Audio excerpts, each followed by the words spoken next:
Microphone's on. I want to call the meeting to order for the May Culpeper County Planning Commission.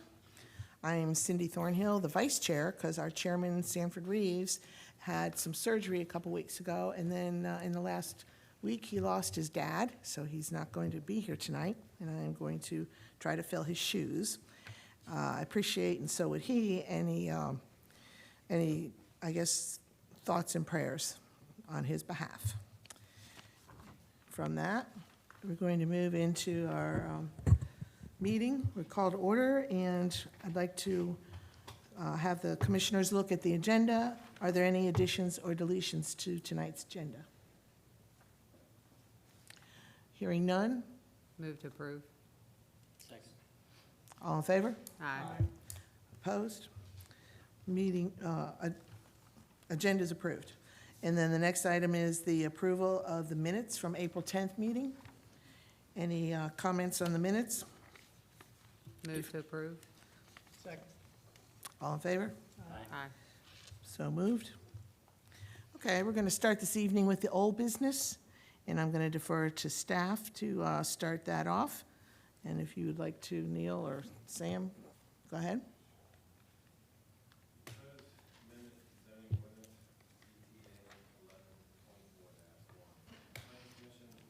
Will consider a revision to Appendix A, the zoning ordinance of the county code, under Article 6, 1A, CC Convenience Center District, Article 6, 1B, Village Center Commercial District, Article 6C, Commercial Services District. Proposed revisions would remove residential uses from the principal use section of each commercial zoning district and allow only residential uses as a conditional use in each district. The Planning Commission will determine whether the proposed ordinance and amendment is necessary to further the general purpose of promoting the health, safety, and general welfare of the public and other purposes found in the Code of Virginia, Section 15.2, 2283, and 2285. Please note the Planning Commission held a public hearing regarding this proposed amendment on April 10th, 2024. Madam Chair, good evening, members of the Commission. As Neil read there, we did speak last month about this potential zoning text amendment. The Planning Commission held a public hearing, reviewed the ordinance that was referred to you for consideration by the Board's Rules Committee. The Planning Commission charged staff to go back and look at some other alternatives, which we have done. They were alternatives that were actually presented to the Rules Committee a couple of months ago, and those were posted on board docs for your consideration.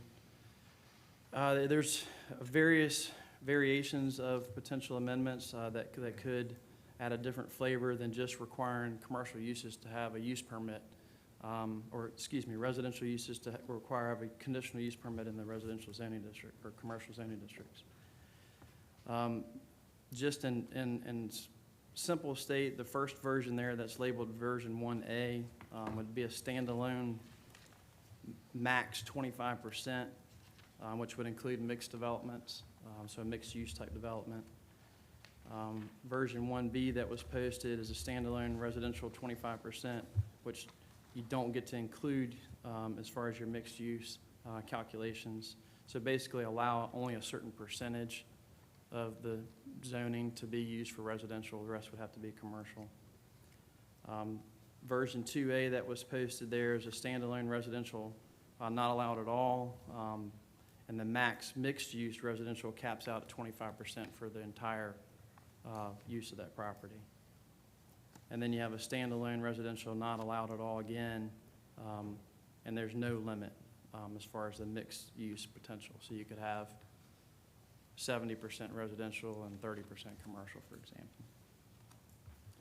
The version 3 that was reposted was the version that you looked at last month.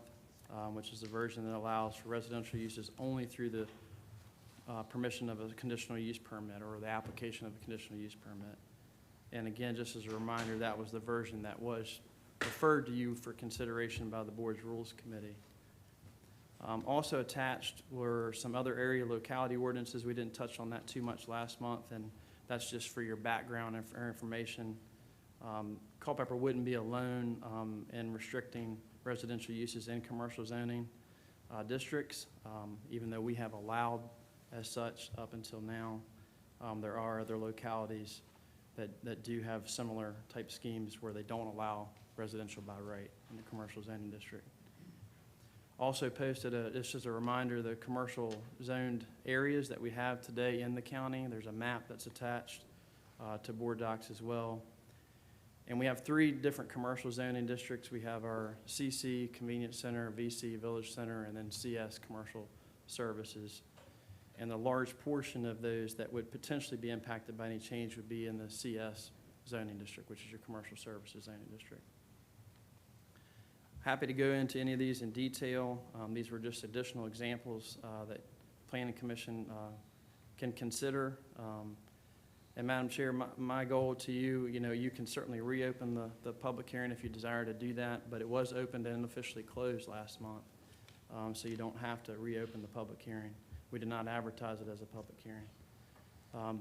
But if you are going to be willing to consider any of those variations, it may be proper to seek public input on any of those variations if you're going to give serious consideration to recommending approval or that the board consider one of those variations. With that, I'll be happy to answer any questions, and they're all posted on there. They're fairly simple text changes, but they're significant in what they enact. So, Okay. Could you give us any background on what the Rules Committee was trying to achieve by making the change? yeah, so the Rules Committee is looking at several different potential text amendments to the zoning ordinance. This was one of them. You have another one later on your agenda tonight, which is the repeal and replacement potential of our PUD ordinance. The board has also discussed another many potential amendments to our subdivision ordinance in the rural areas as well. I'm sure most of you have been aware of that somewhat. And then this was kind of put into the mix as far as concern about our commercial zoning districts being solely used for residential and not being used for commercial purposes. And the way our ordinance is set up today, that could happen. The Planning Commission asked a valid question last month. I don't remember which commissioner, but maybe it was a couple of you. Do we have a problem with that to date? And the answer is the same. We have examples where it has happened, but it's not happened on a large scale to date. But the ordinance does allow for that potential. And there was concern by at least members of the Rules Committee.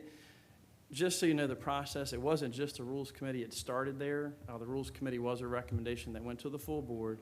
The full board did refer that potential amendment to the Planning Commission, so that's how the process works on that. So the full board did consider it.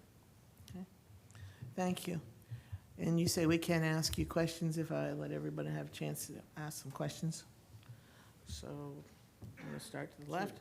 Go ahead.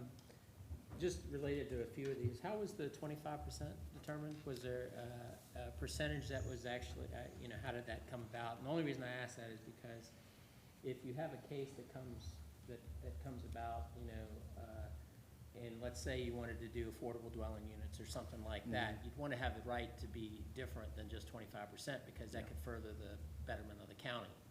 If you rule on any of these, to me, it kind of diverts away from that purpose. Yeah, it certainly could, Commissioner Kilby, and that's 25% is not necessarily a magic number. That's a number that was shown. There again, these were just examples that were shown to the Rules Committee. If you reverse the flip side of this, and this is something that the zoning administrator pointed out, if you have a single family, for example, we allow your home occupation to be 25%. So, that's the reverse there, right? So you have a residential use, 25% of it can be occupied, as far as a commercial business or a home occupation, if you will. So there's some thought behind that. The other versions don't restrict it, as you saw, to 25%.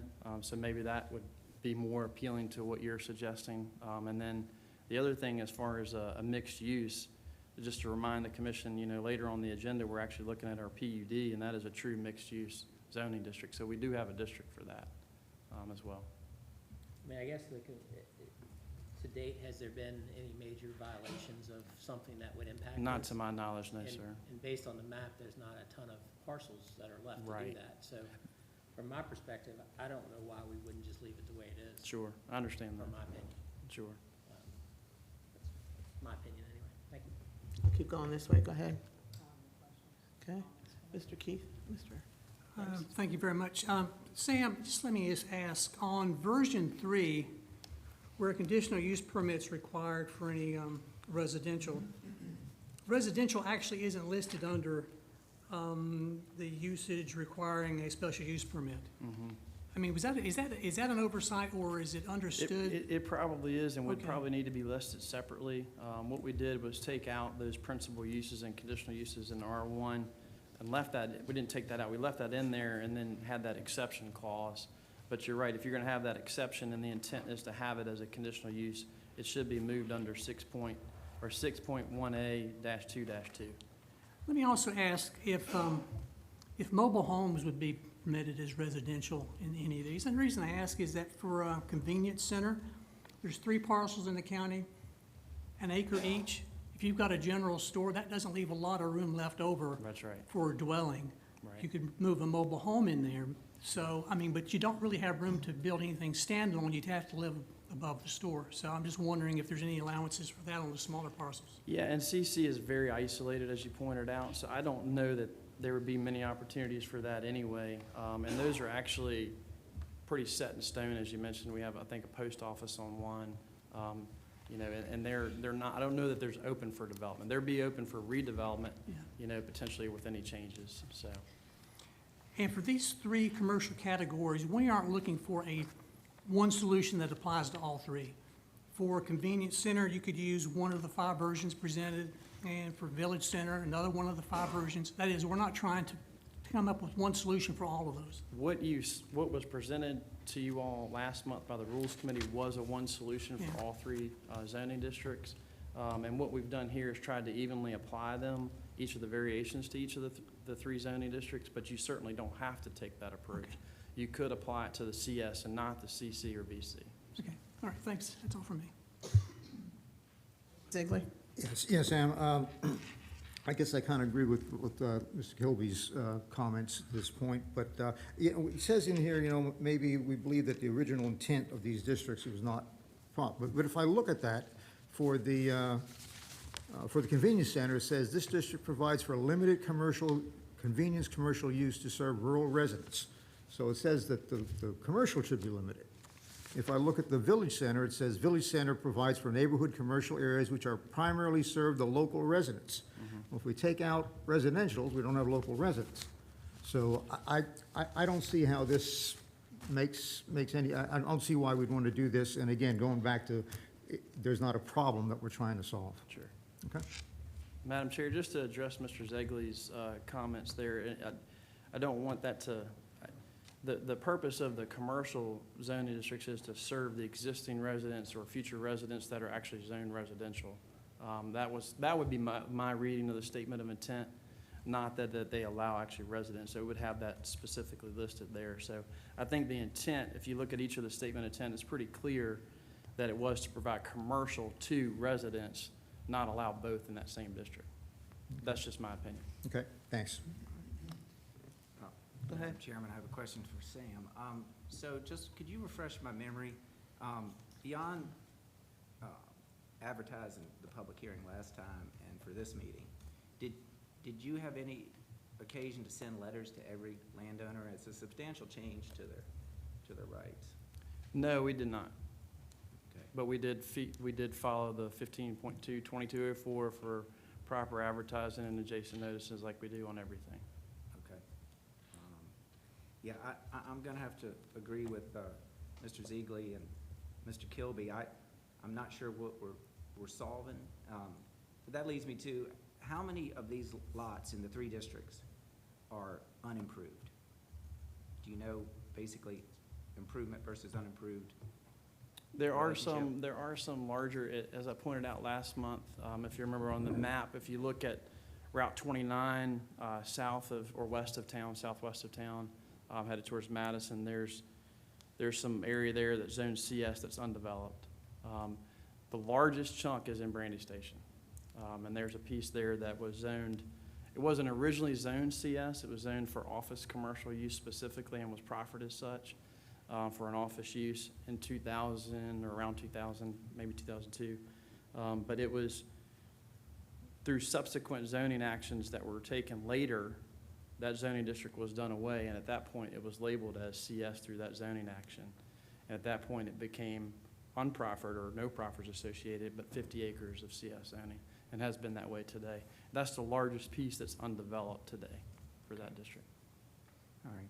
So just ending with that, I'm inclined to leave it alone for the time being. Mr. Clancy? I'll just stick with what I said last time. I think it's solving a problem, trying to solve a problem that we don't have, so that's how I feel about it. Mr. Grover? Yeah, I'd feel the same way. I'm inclined with, to agree with my fellow planning commission members. I don't really understand the point behind it or what we're trying to achieve with this. I think we should just leave it alone. Okay. Ms. Reams? I disagree. I don't look at it as we're not trying to fix an existing problem. I think it's trying to be forward-thinking and proactive and prevent there from being a problem. You know, if it's my personal opinion, if it is zoned the way that it is for a reason, and those are the things that need to go there, not houses. And to me, that's, I mean, what the zoning is for is that dictates what goes there. And that zoning, like Sam was saying, is for those services to the existing residents around it, not to add residents to it. So I'm in favor of what the board actually recommended and not allowing any residential in it. And like I said, that's being forward-thinking, not that there is a current problem, but it's being more forward-thinking than reactive. Okay, thank you. Yes? Yeah, I think that what we were asked to look at was how do we keep one of the commercial categories from becoming substantially residential? And so, I mean, I think we do have a role in examining it from that point of view. And I think maybe a 25% limit on residential in one of these areas, however that's applied, I think makes sense if we want to make sure that the original intent of the commercial categories stays there. So to me, to establish a limit, however we're going to apply it, makes sense. And I would support coming up with a way to do that.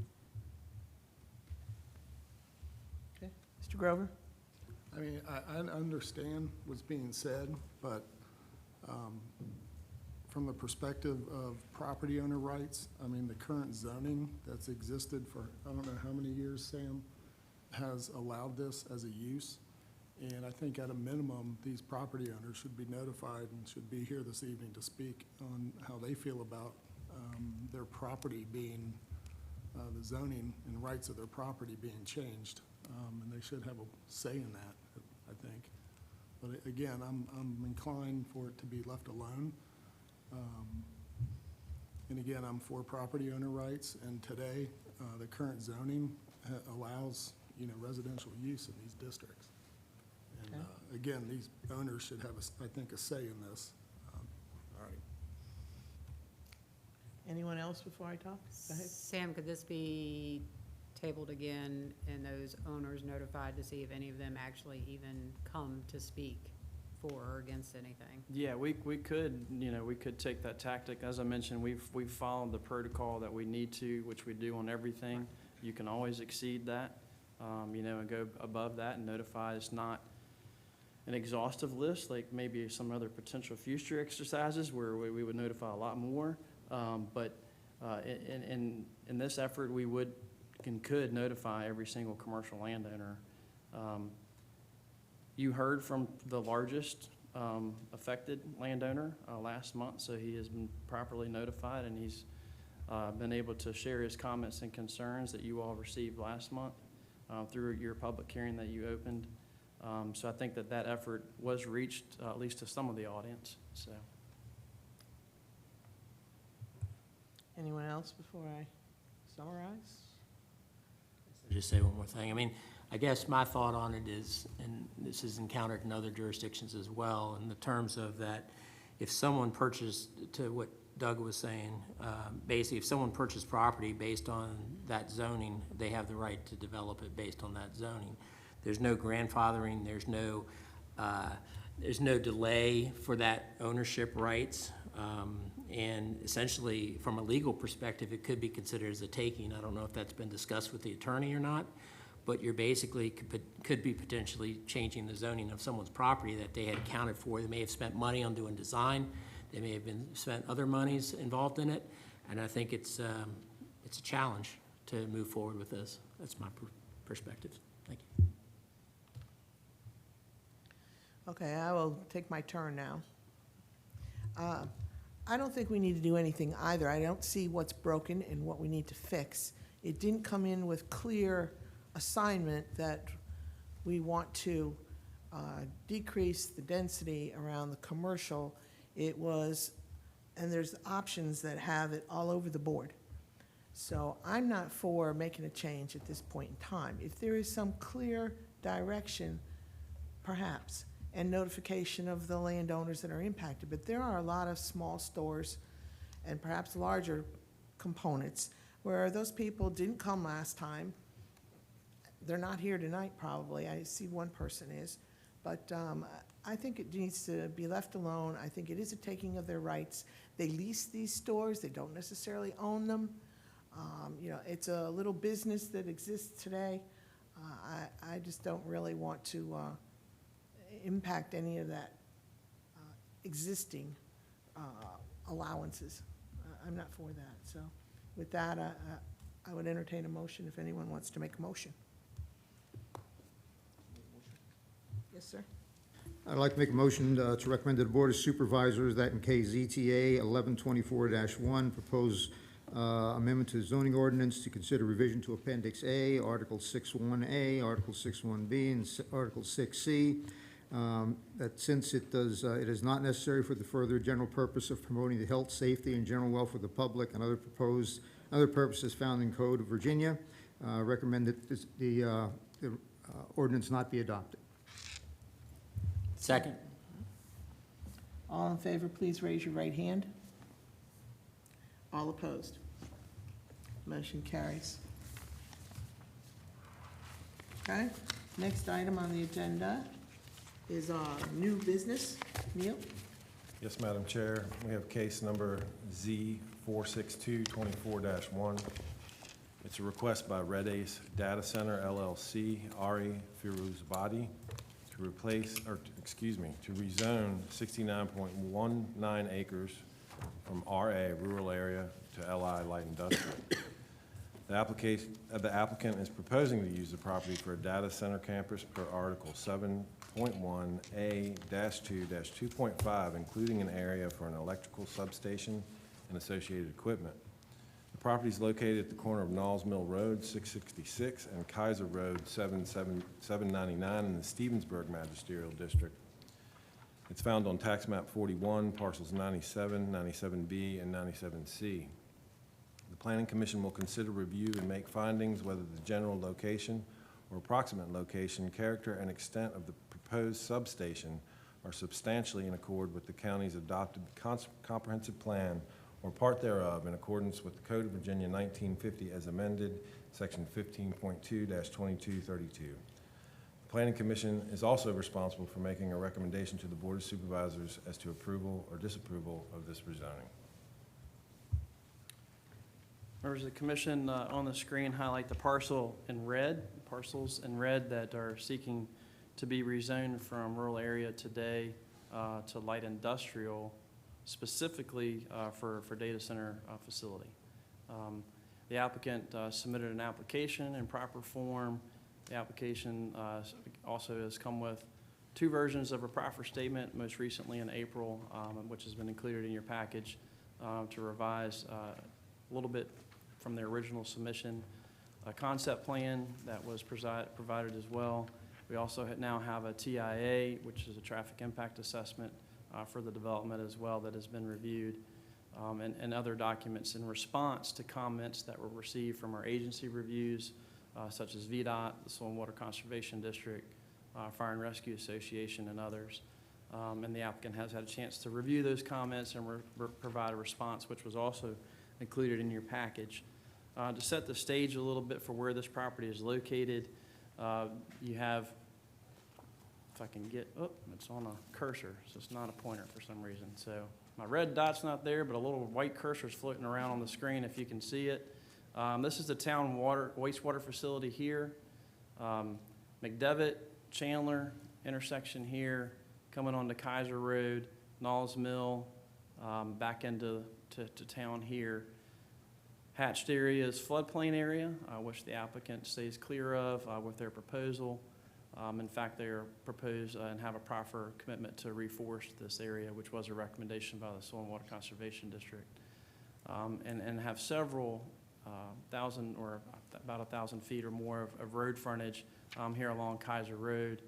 And the applicant is prepared to donate road right away for renovation or for improvement projects there as well. Just a little different flavor here from an aerial image. And again, just shows the parcel in red outline here on this graphic. It's primarily just been farmed over the years. Oh, now my red dot shows up. All right. And you got a single family here. One thing I wanted to point out, again, is Knowles Mill Road here. And just off the screen in the orange area was slated and is under development for residential development, which is an age-restricted, it's Crusoe Homes, or Shea Homes, I think now, that will be building that project, and they're working actively on that project now. A couple of highlights, and these were pointed out in the staff report. This property is part of the technology zone as adopted by the Board of Supervisors. This property falls right here in the singular unified technology zone, which was a change that the board recently made as of last year. A little bit harder to see, but this is a future land use map that was adopted last year by the county, and you're down here in the purple area, which is slated for industrial. And again, this property falls in the future land use plan for industrial purposes, and that is the category you need for a data center. This shows the concept plan of what the applicant is proposing for the property, and the applicant can go into further detail about this. I'm going to leave that on the screen for them. But Madam Chair, just from the staff report, just some of the high-level comments. Again, the proffer statement clearly states the specific use, and that is only for a data center for this facility, for this property. In staff's opinion, it does fit the future land use category as designated for future industrial. It is shown in the Culpeper County Technology Zone, and actually is one of the last remaining pieces that does not have zoning for a data center left in that technology zone. We did point out some concerns that we agreed with the various agencies that weighed in. The applicant has addressed many of those, however, in the most recent proffer statement a little bit further. We do believe there's maybe a little bit further clarification on some things, but they're minor overall. The site's within the urban services boundary. The site, if proposed or if it goes forward as proposal, certainly would enhance economic development potential in the county. And one area that is new to the comprehensive plan last year that this would fall under is there's a note about intensive or extensive non-agricultural. This is certainly non-agricultural land consumptive development section. And there's some notes in there, and specifically in that section that talk about providing some type of an analysis as far as a noise generation or view shed. And that's certainly up to the Planning Commission and the board when you're reviewing these types of applications. But if you remember, we specifically called out large-scale developments to try to encourage a little more analysis up front. The applicant has done some as far as the traffic is concerned. Maybe there could be some more room for some visual or some view shed analysis and that type of thing, and the applicant certainly can address that if needed. But Madam Chair, staff is prepared to recommend approval as we work through those proffer statement that we have, any other concerns that the Planning Commission has, and the applicant has a pretty full team here as well tonight in the audience and can go through their presentation and answer any questions as well. And it is advertised for a public hearing. Okay. Thank you, Sam. Anyone have any quick questions for staff, and then I'll ask the applicant to come forward? I have one. When does the tax, on the technology zone, there's some tax relief. When does that start? When they build, when they occupy, where does that? Yeah, so wouldn't start until they had something there taxable, which would be the building and the equipment inside. Completed building? Yes.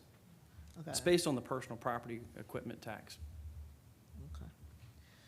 All right. Would the applicant like to come forward and bring the representatives and give us their presentation? State your name, please. Good evening, Madam Chair, members of the commission. My name is Rex Edwards. I'm an attorney practicing here in Culpeper with Davies, Barrow, Will, Llewellyn, and Edwards, assisting the applicant Red Ace Data Center. As Sam said, there's quite the team here. Unfortunately, my job really is only to introduce the team to y'all this evening and certainly to make myself available should you have any specific questions for me. Michael Arm is present. Michael Arm is a consultant on the project. We also have Zach Ben Limley, who is the project director. And if you have specific questions about the concept, we have with us Jim Madison, a PE who is involved with the development plan and the plan that's up on the screen through LDC. And then if there are traffic questions or issues we have specifically with us Kevin Sitzman here, who has been involved in the transportation planning. So with your permission, I will invite Michael Arm to address the commission and be available if you have any specific questions. Thank you. Madam Chair, members of the commission, thank you. Yeah, my name is Michael Arm. I'm here representing Red Ace in their application. I think staff covered the important essentials of this project, one being that this property is shown in your comprehensive plan that was fairly recently adopted as an area to be industrial in the future uses.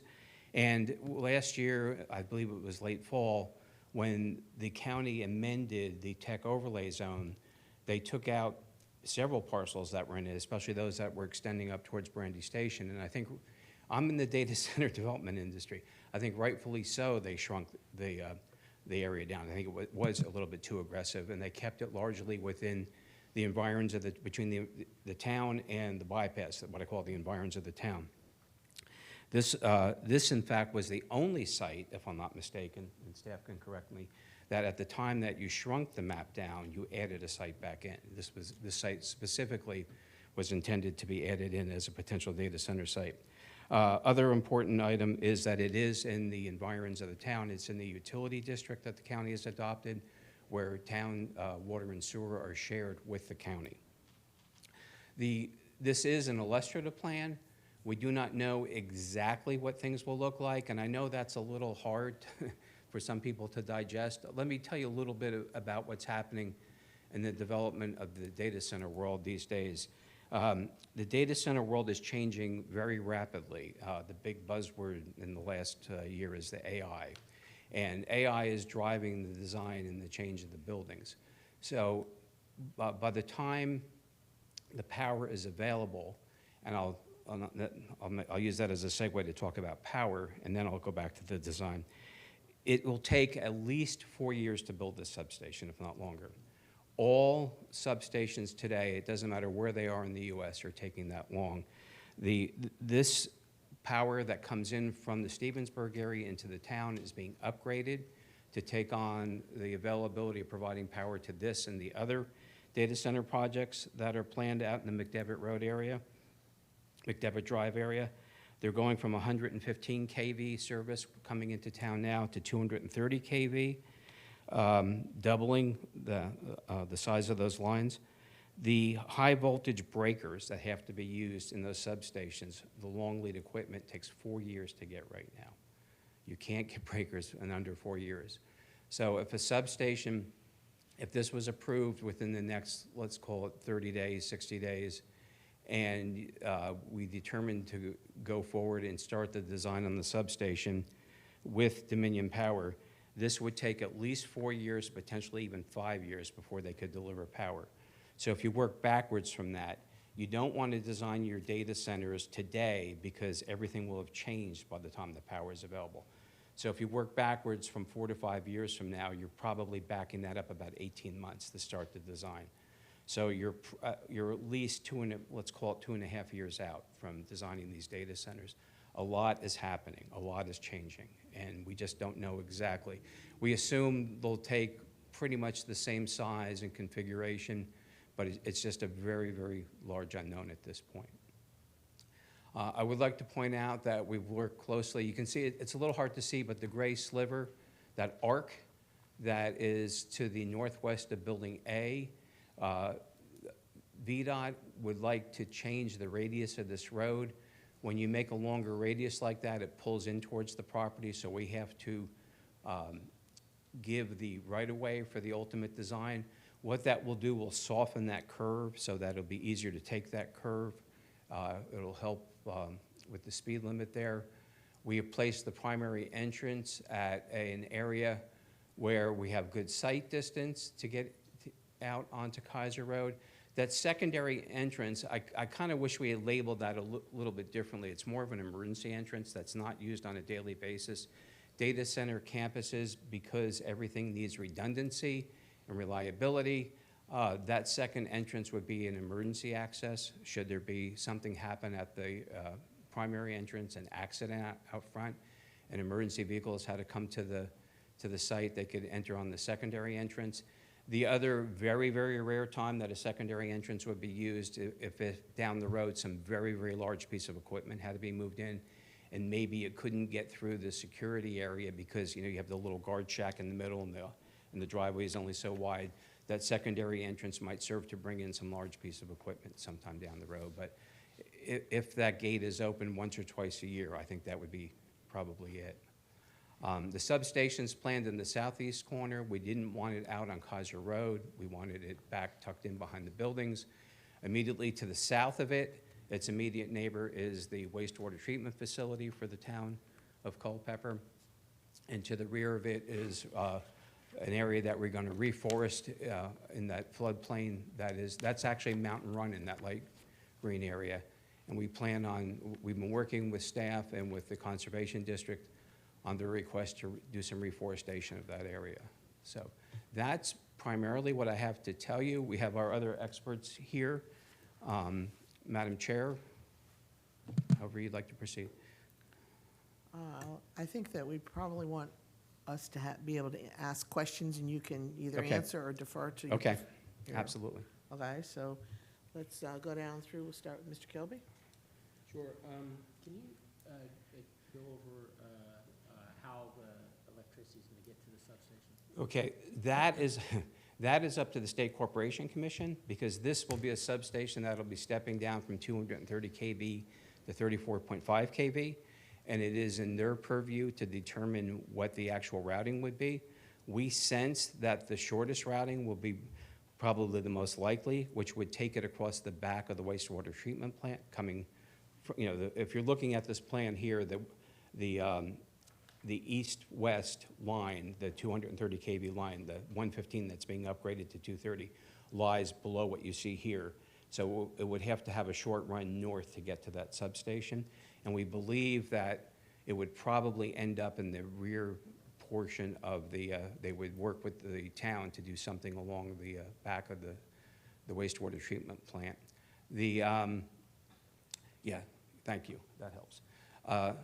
I also believe that they can put it through the floodplain, that the towers can actually be placed in the floodplain if need be.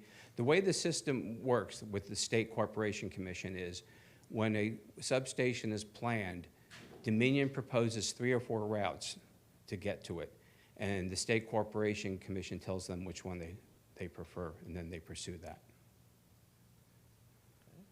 Yeah, I didn't know if there'd been any discussions with them already about it. We've had some preliminary discussion. We've had some preliminary discussions with Dominion, but it's sort of a catch-22. Dominion doesn't really want to talk about it until the property's owned, and I know you want to know about it before you own the property. So, I mean, you've seen this on other projects. This is what we're running into. We don't have a commitment from them as to even what they were planning on showing the SCC at this point. They want to know that this is going to be a data center campus. In terms of, since the site plan, based on what you're saying, won't come in for like 3 years from now, something along those lines. I would think the earliest 2.5 years, yeah. So is the intent that the stormwater management facility will be designed based on the latest DEQ standards? Because currently, the design is changing as of July 1 and then be readopted in July 1, 2025. Yes, I don't think by being rezoned, I don't think that would grandfather us with DEQ. I think we'd have to have a design at that time that meets the latest. Yeah, I just couldn't remember in the plan whether or not it actually states that the design will be in conformance with the latest DEQ We can standards at that certainly time. add that to the, if we need to, we can add Yeah, that to the process. Just to make Abs- sure, because we've had Yeah, some absolutely. situations Yeah, where yeah. if you run the VRM spreadsheet, you're going to get a different size facility Yeah. based on Yeah. it. No, that is our intent, and we will gladly make that, add that to the proffers if that's the wish of the. And then the other question would be about the floodplain in that area. And you may have not done any preliminary sizing of the facility or anything of that nature at this point, but making sure that, looking at the 100-year, whether you're going to provide 100-year detention in your stormwater management facility since you're adjacent to a stream, you'd have to look at the peak hydrographs and how they correlate to each other in terms of whether you would actually increase the flood level. So we'd want to make sure that the flood level isn't increased based on the development, so that if need be, you'd be willing to provide 100-year detention as opposed to just 10-year detention in your facility. I'll let the engineer answer, and we should probably have him come up, but I can just tell you, Lance, that based on prior experience with similar sites, we are so far down in the watershed, this may be a site where it doesn't make sense. to And it may detain. not. Yeah. It may only make sense to do quality control, not quantity control. We might be adding to the peak by Well, detaining. it could be a situation where you don't even want a facility there to some Yeah. extent. Yeah. But, whether or not that's been evaluated as part of the Yeah, application, I don't know. we're not really at that stage. Yeah, he's nodding his head, yes. All right. And then as far as if you go back to the plan view, if you could, for a second. So obviously, it's on a curve, so the entrance is on a curve. Yes. You potentially have a sight distance concern there at the entrance, because you're going to be, basically, your sight distance lines would be cutting through the property, where you might need to be doing buffering. So I don't know if that's been evaluated or not. We have we have both our civil engineer and our transportation engineer here. Why don't I ask them to please come up?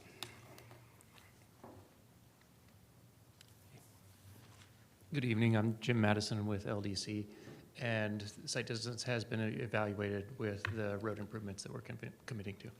Okay. So there's no issues with any of that? No. then? Okay.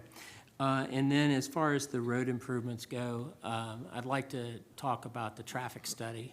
I guess that's more for you, Kevin. So can you give us a quick overview of the traffic study? And the reason I ask that is because, and where I'm going is the comprehensive plan shows that intersection as a level of service C, and your report shows it as a level of service D, but it says it's acceptable. But the comp plan says level C is what's deemed as acceptable. So I'm trying to understand how level service D is acceptable when the comp plan says level C is but D is not. Okay. For the record, Kevin Sitzman with Grove Slade. We prepared the traffic impact study as referenced. Just super quick overview, we took traffic counts at the intersection of Knowles Mill and Kaiser, and at Chandler, just to the south. And we evaluated those two intersections and the site driveway for three conditions. Existing conditions today, future conditions without the development of this particular site, and future conditions with the development of the site. And so the traffic impact analysis looks at the impact of the site by comparing the future without and future with to measure that difference. The site being mostly empty space as far as people goes, generates very little traffic, even though they're large buildings. Generates about 35 AM peak hour trips, 35 PM peak hour trips, and about 100 AM peak hour trips, adding to the road network. Spread out amongst the various directions people can come and go, and then spread out over the 60 minutes of each of those hours. So there's not a lot of concentrated additional traffic, although those roads are not highways by any means. So The increase in delay is pretty minimal. The way we measure the impact is through seconds of delay at the various intersections. That's fairly minimal. When we scoped the traffic impact study with your staff and with VDOT staff, the scoping document talked about level of service D as the threshold for this particular study. And so the findings of the study are that the only place where there's a delay problem would be with the site, would be at the intersection of Knowles Mill, going northbound on Kaiser Road during the afternoon. And that was exceeding the level of service D threshold by 1 second. So the threshold is 35. The delay with the site would be 36 seconds. If there were a right turn taper that were added so that a car could turn right while somebody was waiting to turn left at the stop sign, it would actually improve to delays less than or conditions better than the future without development conditions. So that was noted in the traffic study. So hopefully that's a quick overview that helps. Is that noted in the proffer that you would put the taper in, or? So the way that the proffer is written so that it can be flexible as to how it's designed, how it's implemented, and I forget the proffer number, but I believe it's written as a cash proffer. Yep. Madam Chair, to answer your question on that, one of the reasons for not specifically just doing the taper lane is in discussions with staff, the intent there is to actually reconfigure that intersection and to make that one of the small roundabouts. So if we were to put a taper lane in, it would probably just be torn out and replaced with the circle. So by doing this as cash, the cash could be used towards the ultimate improvement. How much was the cash? What is our number? 50,000. 50 what? 50, is it 50? 50,000. How much does a roundabout cost, or who's paying for the roundabout? Well, the roundabout will be VDOT because it serves the greater area other than just the site, so. What do you think a roundabout costs? Oh, got a couple $1 million, And how much are you offering? 50,000. Okay. Well, it's for our, That's my we have point. we have a 1 second impact. 1 second. I've been at that intersection a lot. 1 second impact in the afternoon rush. Okay. So, Got a few more questions, follow up to that. Mr. Sitzman, did you evaluate the severe crashes or accident data, crash data related to these intersections? I do not believe we did. I don't believe that was part of the study scope for the, as defined by VDOT. I'm just double checking, but I don't believe we did. Nope. We did not. And then, question for staff, comp plan says level of service C in accordance with page 3-17 for Bragg's Corner, as well as page 3-7, which basically talks level of C or higher is deemed acceptable. Is that correct? That's correct, which is a guide, yes, sir, as always. Okay, I was just curious how the D came about from the county's perspective. It's not a requirement that we can ask for, Yeah. like a design standard or an ordinance, but it's in there and it is a guide, so. Okay, yeah, it just, I'm used to data centers providing a lot more funding for road improvements, let me put it that way. So, it seems small in comparison based on that, but that's my opinion. A couple other things, not necessary for Kevin. Noise study, addressing noise associated with the facility. Can you share a little bit about that? I believe we have something in the proffers, I'm checking real quick. Okay, no problem. Okay, just a minute.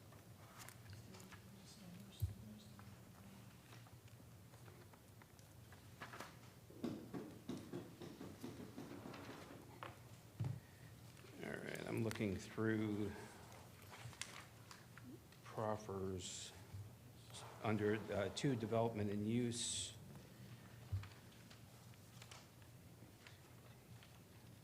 J addresses noise.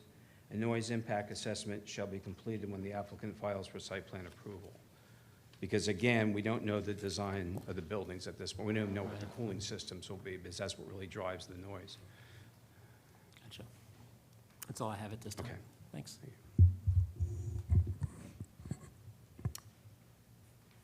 Okay, so my first question, comment is going to be, would you guys consider adding to your proffer statement to donate funds to the local FFA chapters and 4-H, since you are taking out land that is currently being actively farmed?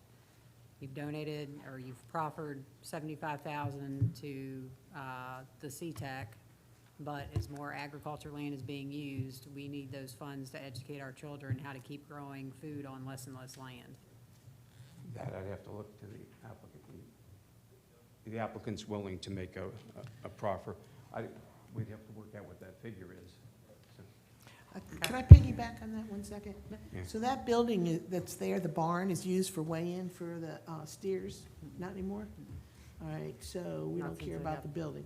Do you take possession of that property right away, or are you gonna do it in? I'll have to ask the applicant what's it. Madam Chair, if I could interrupt just quickly, when you're talking about the proffer statement, I'm just going to encourage the Planning Commission to talk about your concerns and encourage the applicant to find ways to mitigate those concerns. Okay. Please don't ask them for a proffer. You're not allowed to do that, so.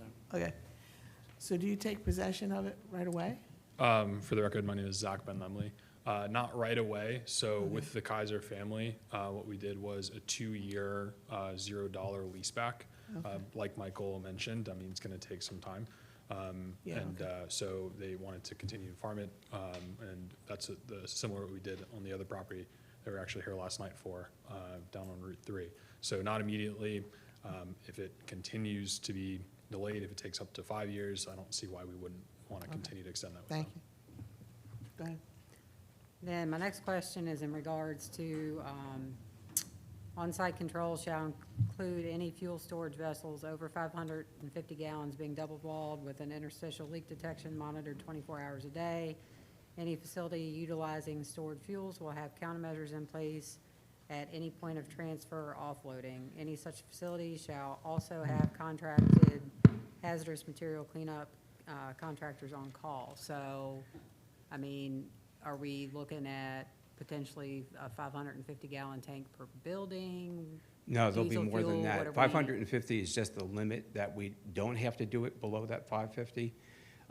There'll be, and again, the technology can change between now and then, but in today's design, there would be diesel backup generators with this data center, these data center buildings, just as there would be within the other data center that you've approved in the county. They would have what you would call, most likely, they would have what are belly tanks, tanks that sit underneath each generator that are double walled with the interstitial monitoring and so on.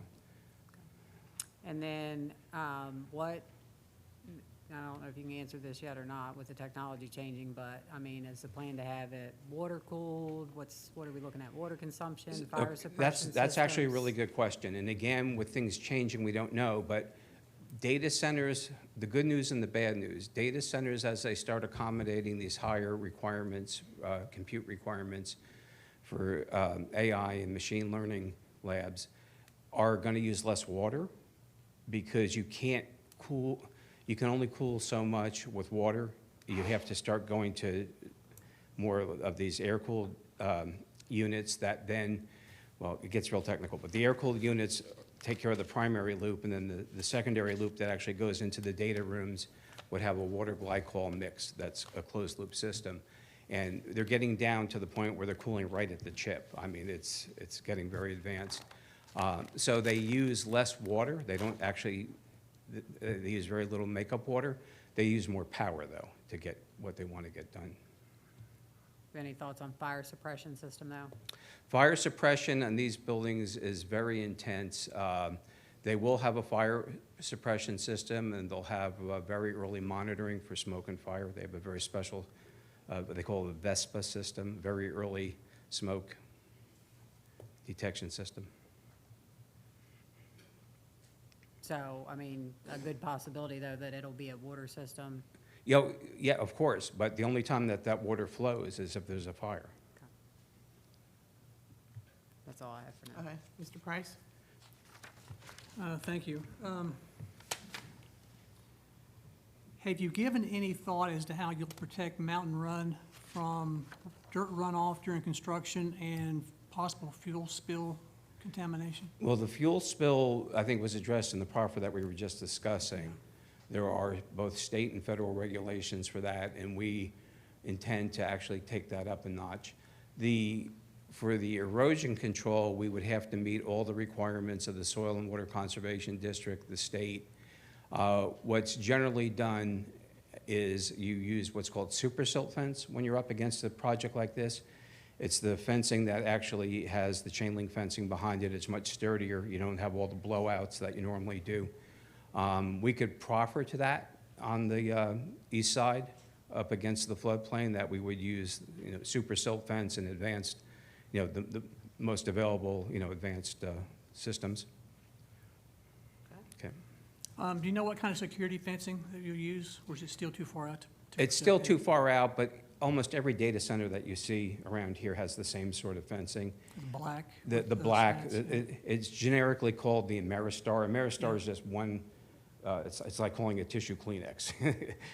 You call the fence Ameristar, that's the fabricator, but there are other people who make it. It's generally a black fence, metal fence, with just a curved top to it. There's no barbed wire, just a curved top. It curves out so you can't climb up against it. Yeah. So I understand at this point, you don't know if you'll have 3 buildings or 4, or what the building height might be, because you have one illustration that's in our packet that's got 3 buildings and one that's got 4 buildings. Yeah, we don't know if it'll be 3 or 4.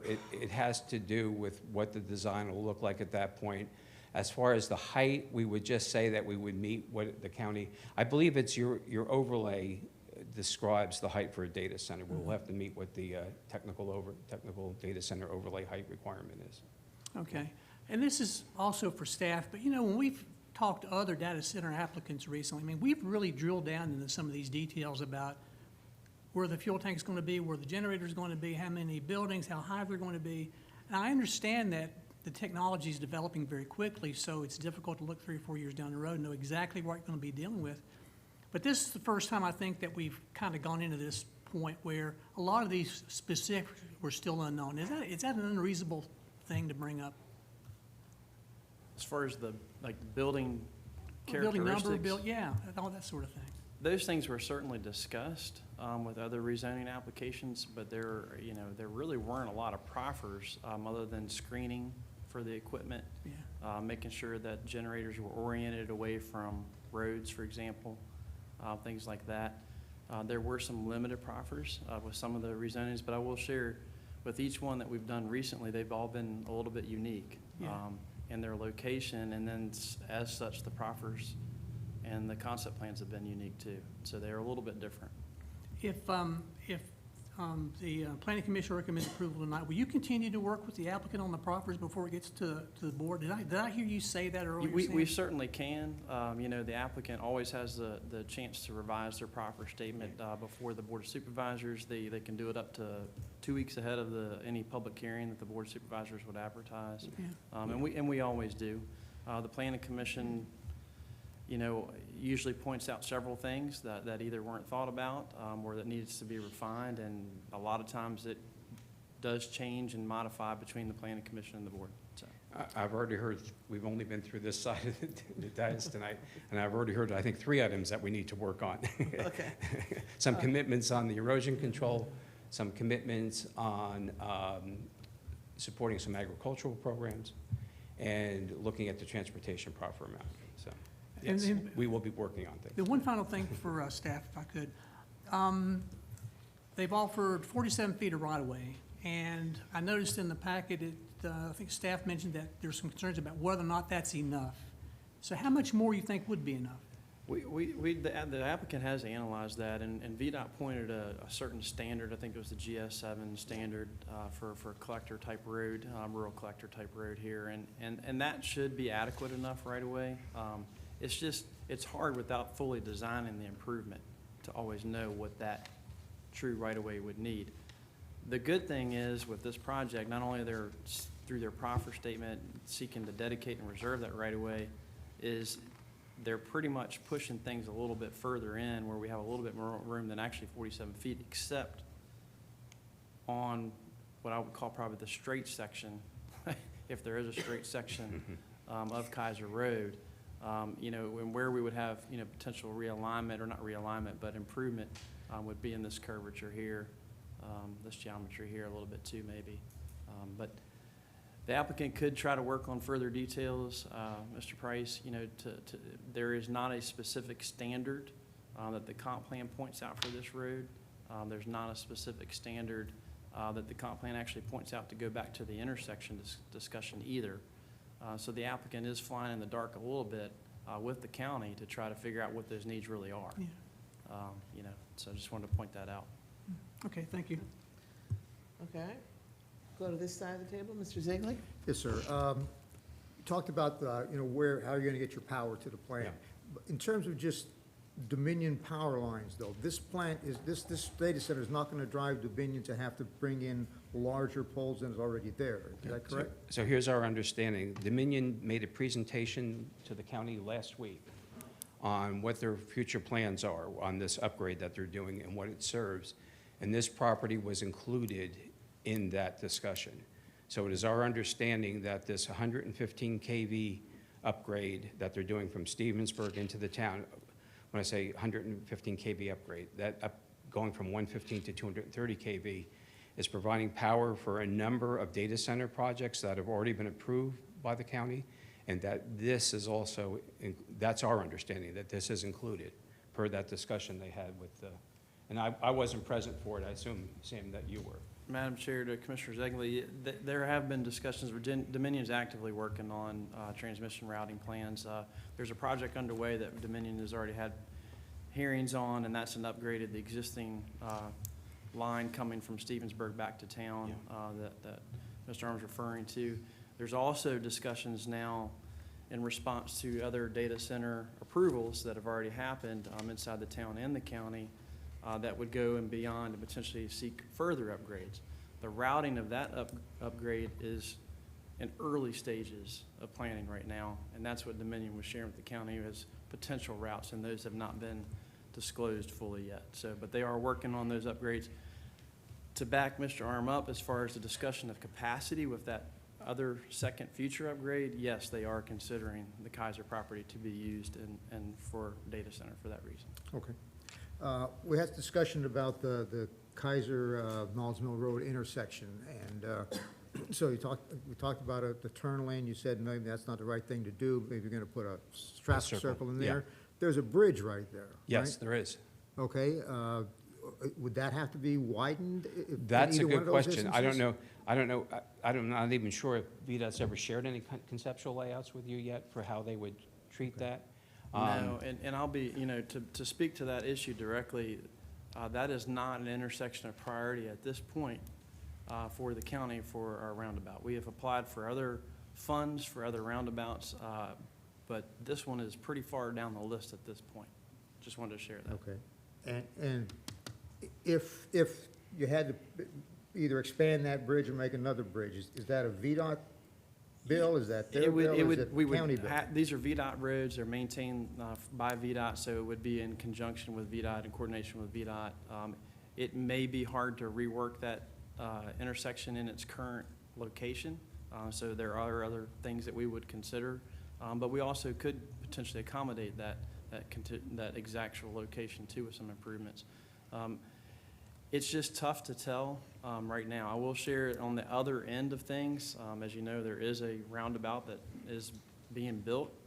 It's just being surveyed. Utilities are being relocated now on the Route 3 side of McDevitt. So that is actively in the project. We have money that's allocated. It's moving forward to do that. That will service this area as well.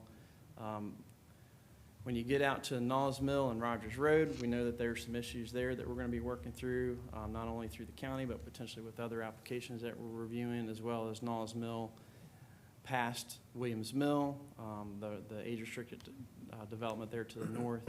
There, we're going to be serviced by an R-cut that the applicant for that development will be paying for and is actually going to be installing this year.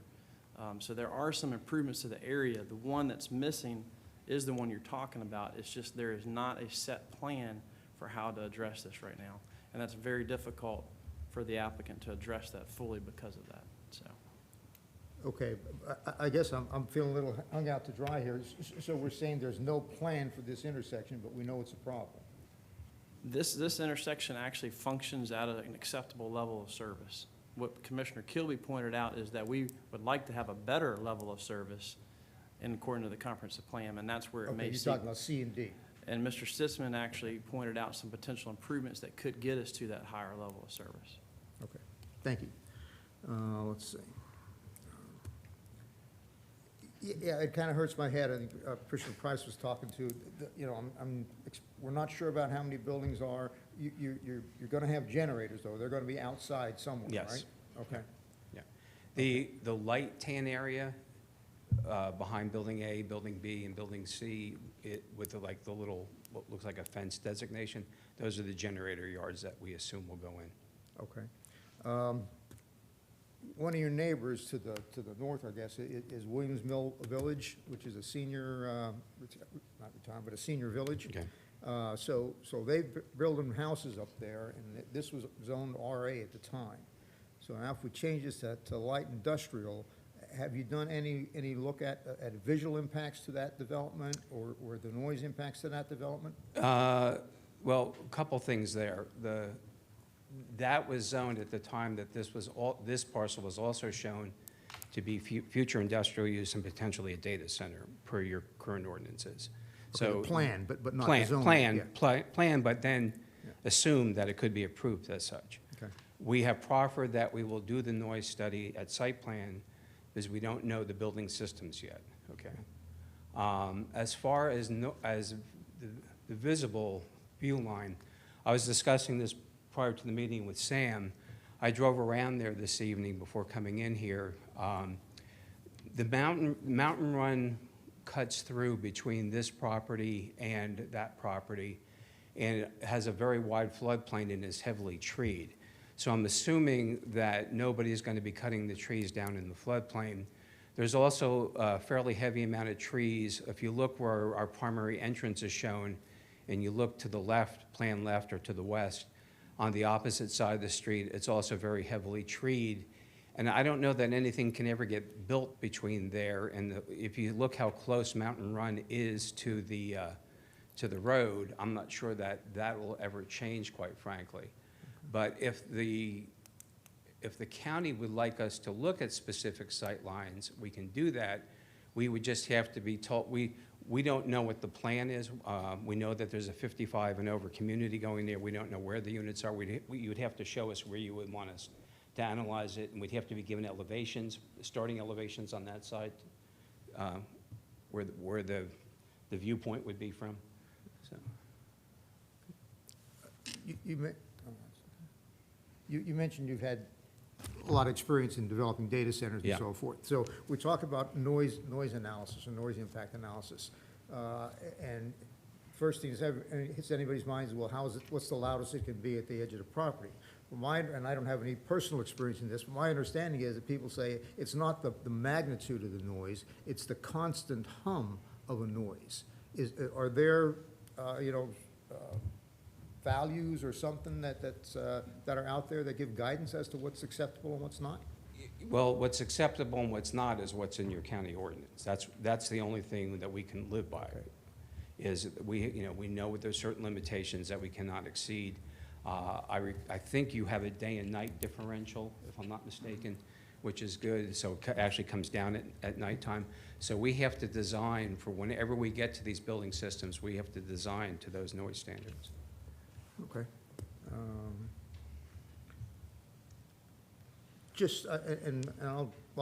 going to just have comments of staff later? Yes, we're Okay. going to go through Michael, 3 more, and then we'll come back. Thank you, sir. Okay, certainly. Okay, you all been thorough. Within the last few years, the Town Planning Commission and the County Planning Commission have been presented an area transportation plan that focused quite a bit on connecting future residential areas, especially in this area, between an educational area, data center area, potential growth at the Armstrong property, and then the Knowles Mill subdivision.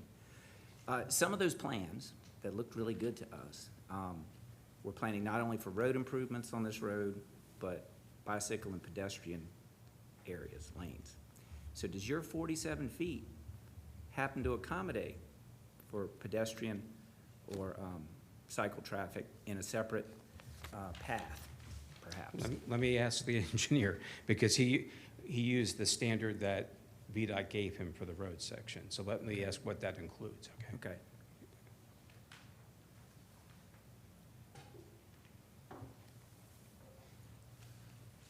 What we show on our plan contemplates a 10-foot shared use path that's separated from the travel lanes by an 8-foot grass area. Okay, and that would be on the inside, on your building side of Knowles Mill? That's correct. The length of the property to Yes. the bridge? Well, that would be along our property frontage. Well, yeah, our responsibility would be along the property frontage. So are you agreeing your frontage goes to the bridge or not to the bridge? Just out of curiosity. I know there's a little gap right there. I don't have that detail. I can't tell for sure if that's right-of-way between us and the bridge or private property. Okay, all right, very good. And then, just in item L on the proffers, I was curious if, you said you were gonna use the list of design elements, a combination of, and so I'm assuming that's that's 2 or more. I didn't know if y'all intended to commit to a certain number of those design elements for the building facades.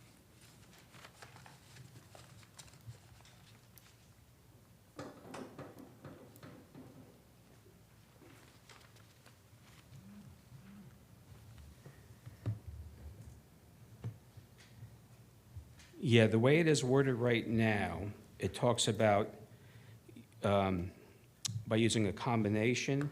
Again, I think we can take a note to amend that proffer to commit to, let's see, there's 1, 2, 3, 4, there's a half a dozen different elements outlined. We should probably commit to using at least 3 or 4 of them. We could certainly do that. We could tie a number into it. So. Okay. But that's all I have, thank you. Okay. Mr. Clancy? Thank you, Madam Chair. A couple of questions I have. Is it your intention to tie into town water? That is correct. Okay. Yes. How much water will each building consume? Well, there again, the designs are changing every day. As built within the next year? Well, What you've currently built, how about that? Let's go with something you know. oh God, well, I can tell you what's being built in the next year will not be built on this property in 5 years from now. The designs are changing. More than likely, there'll be closed-loop systems, which means that you really won't be using water. You'll be using some for what they call makeup water, if you have loss in the system, which will be minor. And you'll certainly have what we call the domestic portion of it. You know, if you have a kitchen, you have bathrooms, that. I don't see the water being used for process, quite frankly, the way the design is going. Okay. So what was the reference to water and glycol? Was that the 500? That's the actual closed loop That's the inside the closed building, loop, going right. from the server racks to the chillers, well, actually, they're not even chillers. They use these air-cooled units. Right. Okay. And then you made mention earlier of the breakers being in short order, and that may delay the project. Is that Yeah. The SF6 breakers, the The sulfur? SF6 is a fire prevention liquid that they use in them. That's the fluid. Right. The breakers themselves are the high voltage breakers that go in the substation, not the breakers in the building or on the site. Right. For that's medium voltage. These are the high voltage breakers that are in the substation. If you drive past the substation and you look at the equipment these days, there are these really weird spider-looking things that, to me, they almost look like the old jacks, you know, when you played as a kid with jacks, but they're big. Those are the breakers. Okay. Those are the things that you can't get today. They take about 4 years. Okay, so from you're the day hoping you that order them. technology changes. Yeah, yeah. All right, and then I have a question about construction traffic and the two entrances that are proposed right now. The curves that are there now, and without improving them, you're not going, I assume that you're not going to improve them right out the gate for you to start. I don't think VDOT is ready for, I don't think VDOT, and I'll look to staff, would they want us to go ahead and do that? We can't really do the half section unless they're ready to commit to the other half.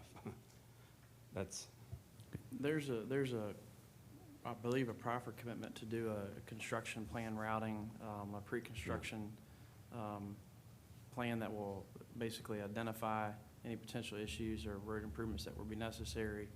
And then, of course, it would identify through the process anything that's damaged along the way from construction traffic that would be basically repaired by the applicant as well. There are, and that's something that we've seen with our other proffers, that we've seen with other data centers, and that's largely followed here with this particular facility. But yeah, construction traffic, the truck routing, you know, is always, that's going to be your higher end traffic use for this facility, so. And then just one other thing on the construction entrances, VDOT controlled road always requires a stabilized entrance and application to them for the location and design of that temporary construction entrance. That's not in the proffers because it's a requirement whenever you connect to a state road. Okay, thank you. And then going back to the 3 to 4 buildings and not having a clear height from you, we have our standard. Yeah. And then would you be willing, could there be a situation where instead of 3 taller buildings, there's 4 shorter buildings to, one building to you is going to make a big difference in profit. oh, yeah, I'm sure. absolutely. I'm sure. Absolutely. So, It could change the viability of the project, Right, frankly, yeah.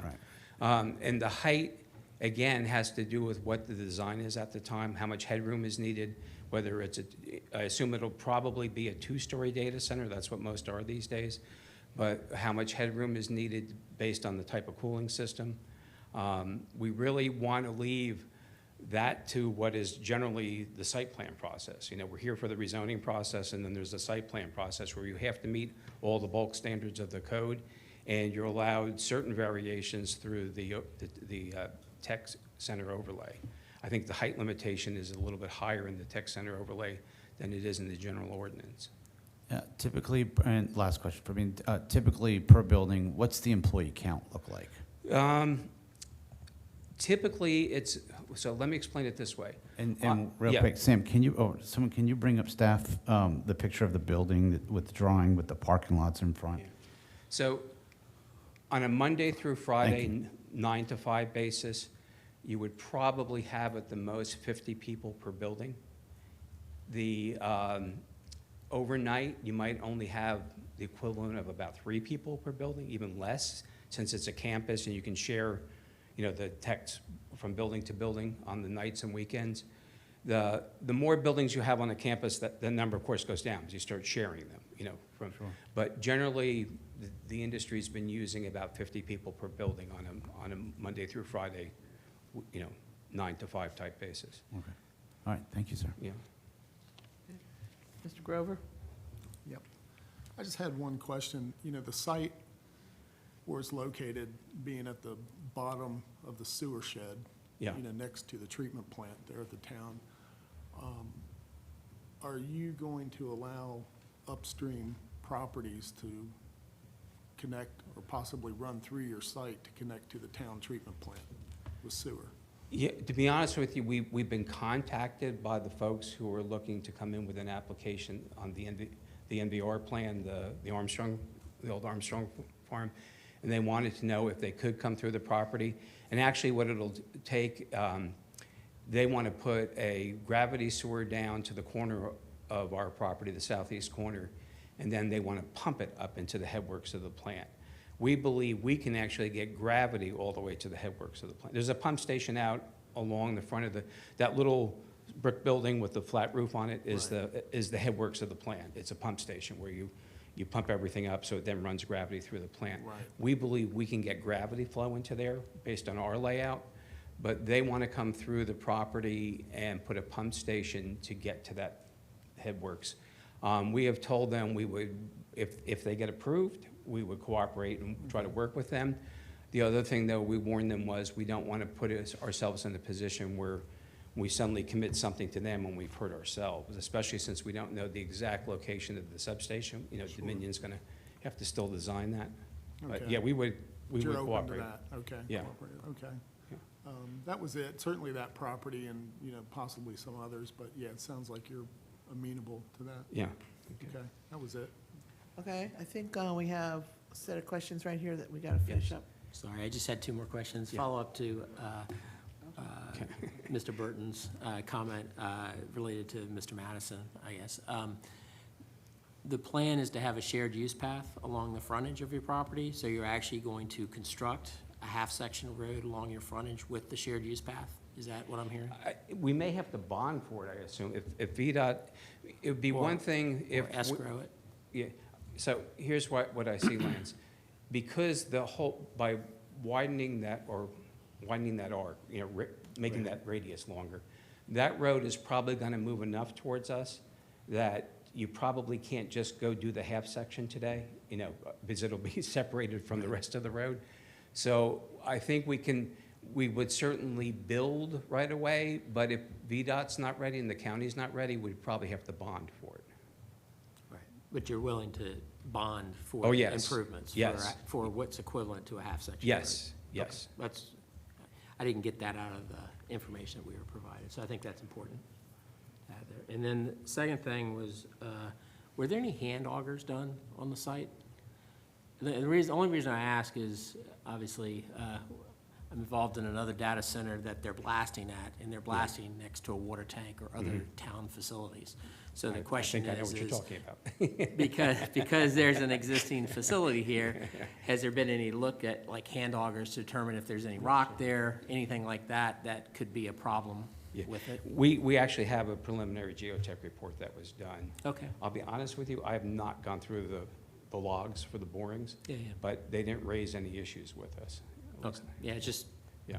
when you get into construction, Yeah. it could be concerned. That's all I have. Thank you. Okay, Mr. Ziegler, last question? Yeah, last one. And this is on one of your proffers, site access and transportation, 3D.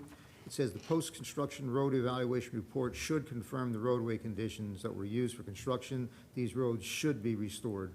Wonder if you're willing to say shall or will in both of those cases.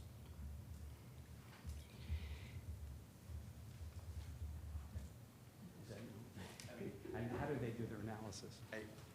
I guess the one thing that I would say is if the project's going to construct a new, right, the half section and move the road over, I don't know that you would go back and repair portions of the road that would no longer be in use. So I'm not sure if that's, if shall is going to create work that shouldn't be done. But I don't know if changing that to shall is gonna be acceptable. We can certainly look at, take that back and look. Yeah, I mean, I don't think the with the intent here other is changes to to the have you do buffers. unnecessary work, but this one kind of, should kind of says, well, you know, there's a big difference between shall and should. Understood. Okay? That's it. Okay, I think if your presentation is complete, we're going to open a public hearing. Yes, thank you, You Madam Chair. good? Okay, at this time, I will open the public hearing on this subject matter. If anyone has something to say, please raise your hand and be recognized by the chair. And when you come up, state your name.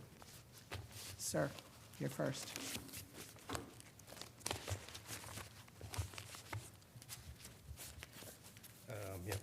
Corey Clinton, the Stevensburg District. And I really appreciate your guys' due diligence and looking at this. We're faced with another application, a data center application. And of those data center applications, you know, I'm going to, hard to swallow this one, but say, of the ones that meet the county ordinance and the tech zone and a form, fit, and function in a geographic location. This one, would be considered to approve. I come from a background of 22 years retired IT Master Chief working in data centers in California, Kansas, West Virginia. I have a very intimate knowledge of the inner scope of the workings of the IT infrastructure and facilities management of these facilities. So I know what they are.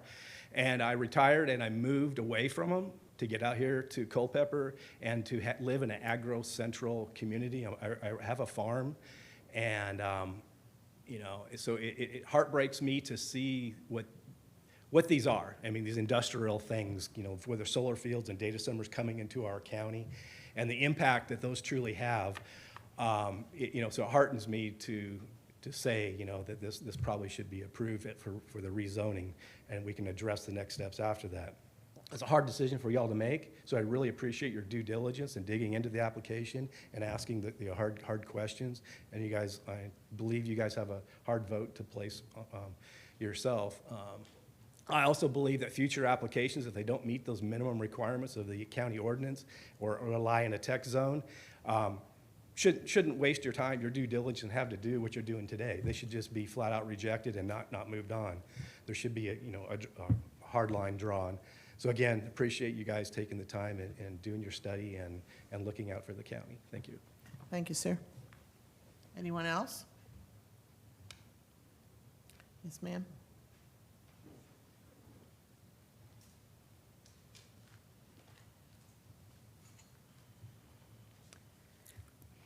All right, Sarah Parmalee, representing the Piedmont Environmental Council. The Piedmont Environmental Council asks that the Planning Commission recommend a denial of this rezoning for the reasons cited in our written comments and the other concerns raised in the agency reviews, particularly the overall vagueness of this application.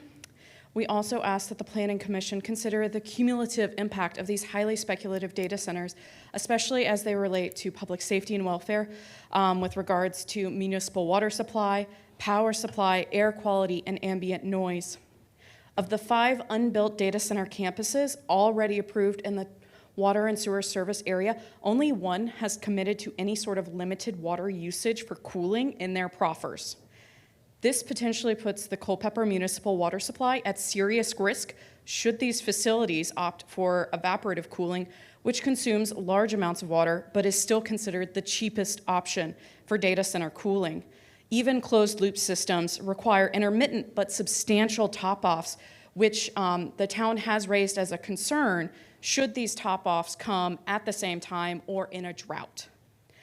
Each campus within the Culpeper water and sewer service area has between 3 and 5 large data center buildings planned. Their demands for water are going to add up very quickly. There's also the cumulative energy demand of the previously approved data centers. This is estimated at over 2 gigawatts, not including this one, which has not even provided a total square footage. That is enough power to run a small city. We know that there will be upgrades planned. We may even need a new transmission line going to the tech zone, and we will very likely need significant upgrades to the trunk line running through Stevensburg or the other line running through Jeffersonton to supply power to the town of Culpeper. And of course, these costs are going to be borne by all electrical ratepayers, including electric co-ops and the town of Culpeper, as well as all the residential ratepayers and the other commercial ratepayers in Culpeper, instead of being paid for by the one industry that is driving this expansion. With every new approval, the associated backup generators are also approved by the county. This is increasingly concerning because there is a lot of interest in the data center industry to try to use these diesel generators during times other than emergencies to cut costs and alleviate the grid stress that they have caused. The town of Culpeper already does something similar with their backup generators to reduce grid strain during times of peak demand.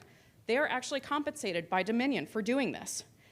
If there are over 2 gigawatts of diesel generators running during the height of summer, this could seriously affect air quality and ambient noise levels in Culpeper, which would in turn have a serious effect on public safety, health, and welfare.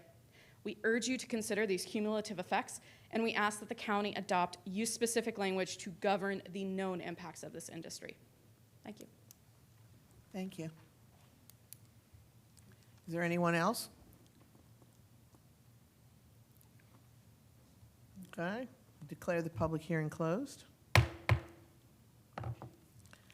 We're back to commissioners and further thoughts on what's been proposed. And what- okay. May I ask the applicant just a couple of follow-on questions, please? Sir, you mentioned the direction that the data center industry is moving in toward.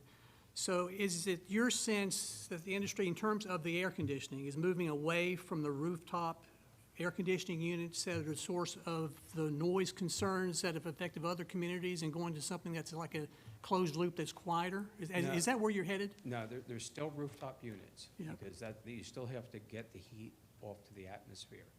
The types of rooftop units, though, are being upgraded, oh gosh, several times a year. The designs are being redone.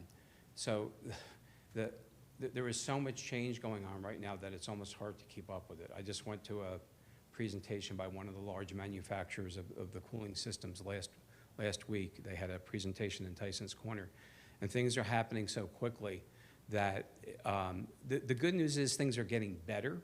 And when I say they're getting better, that they're not only able to handle for the industry the higher cooling loads, but they're getting better that they're getting quieter because they're so sensitive to the issues that have come up, especially Northern Virginia is the largest data center conglomeration in the world, the number of buildings and the amount of power that's being used. And the noise questions that have come up have largely come up, as Mr. Kilby is very well aware, it all started in the city of Manassas in what's called the Brickyard area with some of the cooling that's being used there. So changes are being made on a daily basis and literally in design to try to make these things quieter. But yes, the rooftop units are still there. What we're getting totally away from, or we're trying to get totally away from, are the units that are actually outdoors on the ground that have what they call cooling towers. You'll see a big sheet metal building that almost looks inverted upside down and has big fans on the top. That's where they use a whole lot of water to just, they boil the water off to the air. They take the hot water out of the building and they use fans to just run it into the air, into the atmosphere. That's a very intensive use of power, and that's a very intensive use of water. I haven't seen a new building with those in several years, at least in my experience of what I run into. Okay. And one final thing is, in the recommendation to the commission from staff, they mentioned being supportive if a number of concerns were addressed. Are you familiar with what those concerns are? I mean, Sam, have you all shared that with the applicant? Yes, we did, and they're aware of. We've the addressed staff most of them. report, yeah. Okay, so you're addressing Oh, those, yes, or you have? yeah, we've had many meetings with I'm staff sure. on this project. And I believe we're gonna, before we get scheduled with the board, I have several notes from tonight on proffer changes, quite frankly. Okay, all right, thank you. Any other questions for the applicant? Okay, then, I'll thank be you. glad to We'll- come back we'll- up if something yep. comes up. Ms. Reams, thoughts? I mean, my thoughts are, that land is in that technology zone, and it makes sense to put it there. I think they understand the concerns and things that we would like to see changed before it goes to the board. So with that, I move that case Z-462-24-1 be moved forward to the board for approval. Second? Mr. Grover, thank you. All in favor, raise your right hand, please. All opposed? Okay, motion is carried. Thank you very much. We're moving it to the board. Okay? I'll let you guys disperse, and then we'll go to our next thing.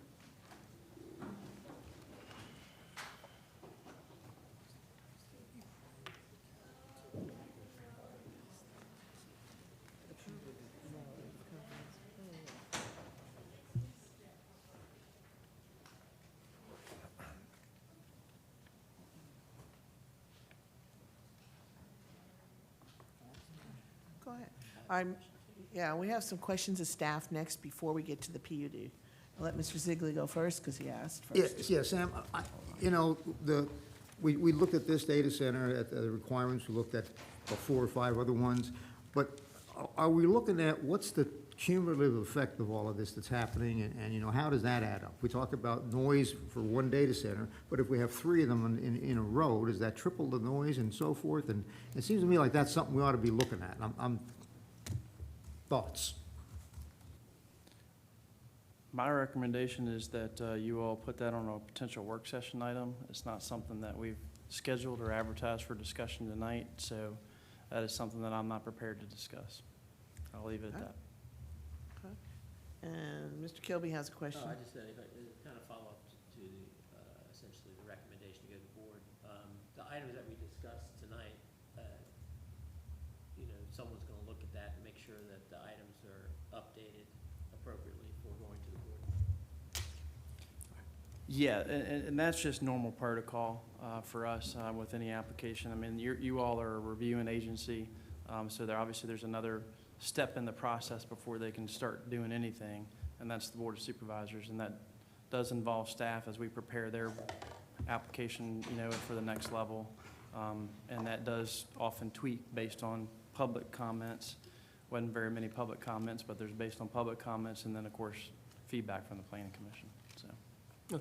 Yeah, I just didn't know if we had to Just include be- that in just, the actual motion or You know, anything like that. just be reminded that the applicant, you know, it's incumbent upon the applicant, right, to make those changes, you know, and they can listen and they can adjust their application, or they can be comfortable with their current application and move it forward too, so. And Madam Chair, just to clarify with staff, so since this is a rezoning to light industrial, the site plan won't come back to the planning commission. That will be handled at That's staff level, correct. right? Yeah, So right. we are actually done with this. That's correct. Right now, that's the case, yes. Okay. Next item on our agenda, Neil? Yes, Madam Chair, we have case number ZTA 1224-1. The Planning Commission will consider a revision to the zoning ordinance, Appendix A, Article 8B, Planned Unit Development District, PUD. Proposed revision is intended to realign the district standards with the goals identified in the 2023 Comprehensive Plan by updating various procedures, provisions, and regulations, namely within the Development Standards section. The draft is currently prepared and will repeal and replace Article 8B in its entirety. The Planning Commission will determine whether the proposed ordinance amendment is necessary to further the general purpose of promoting health, safety, general welfare of the public, and other purposes as found in the Code of Virginia, Section 15.2, 2283, and 2285. Thank you. Madam Chair, members of the commission, we actually do have some potential fancy graphics to show and present tonight, which is rather unusual for a zoning text amendment, but this isn't any usual zoning text amendment. This potentially is a repeal and replace of our planned unit development ordinance. It is a in-depth ordinance today. Just as a little background, we have 2 areas in the county that are zoned PUD today. One is Clevenger, Stonehaven, as it's known now, the northern part of the county that was zoned in 2005 officially, and just started recently the past couple years. You see it under construction, well under construction. We have a couple hundred homes already there now. The other one is western part of the county, Route 522, the Longley Conference Center. There is a PUD that was approved years ago for that as well. That is not developed at all, and it has been stagnant since it's been approved. This rewrite, we hope to address some simple things, but not being a simple ordinance. I just want the Planning Commission to know that this is another item that, like your public utility definition that you recently reviewed, that the board actually did approve and adopt last night, by the way. The commercial residential consideration that you had earlier tonight, and then some other forthcoming ones. This is one in the mix.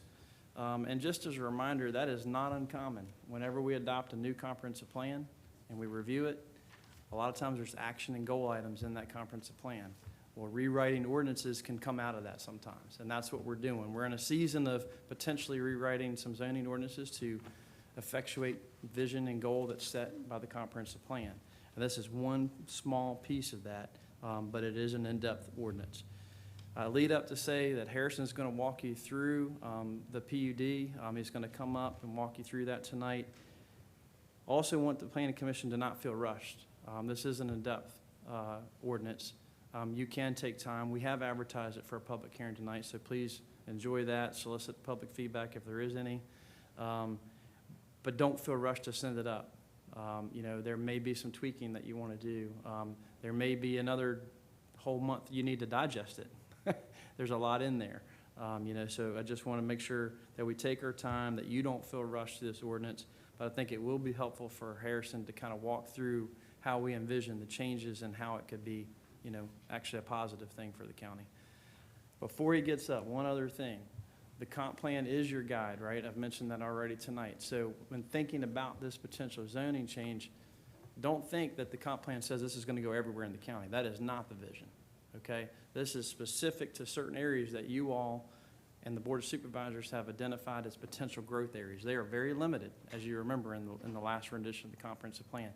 In staff's opinion, this PUD could fit some of those areas that are shown as future growth areas. That will be determined later through a rezoning process, but this may set the stage. So I'll leave it at that. Mr. Preman, floor is yours. Yep.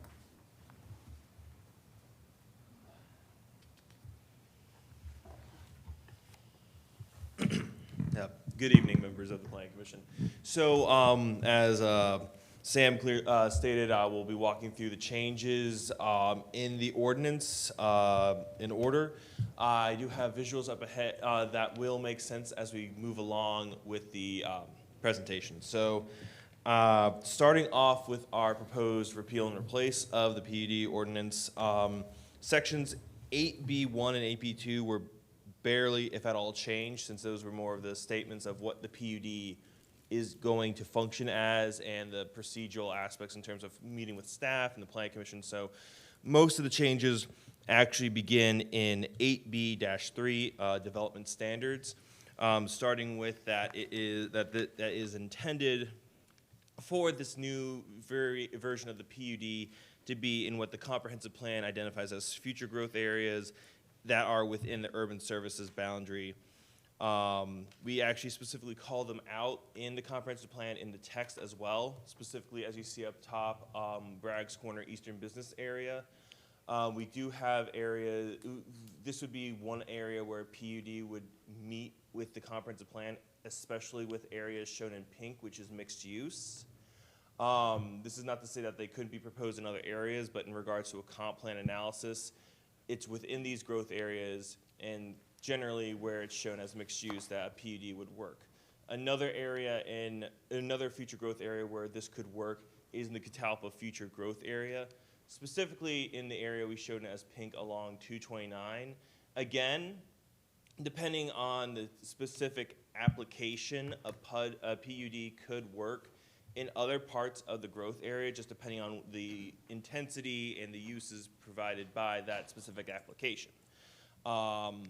I will say we did not include the southern growth area, which is where the retirement homes, where Three Flags are, because we specifically call out in the comprehensive plan that those areas should not be rezoned since they're already zoned for or in the process of being developed into intensive residential uses. So the thought behind the comprehensive plan is it's generally for around the town in the service areas, specifically the Bragg's Corner area and the Catalpa future growth area.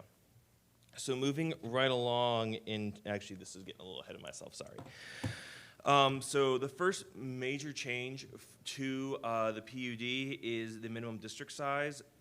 As code currently states, it requires 200 acres to be in a PUD.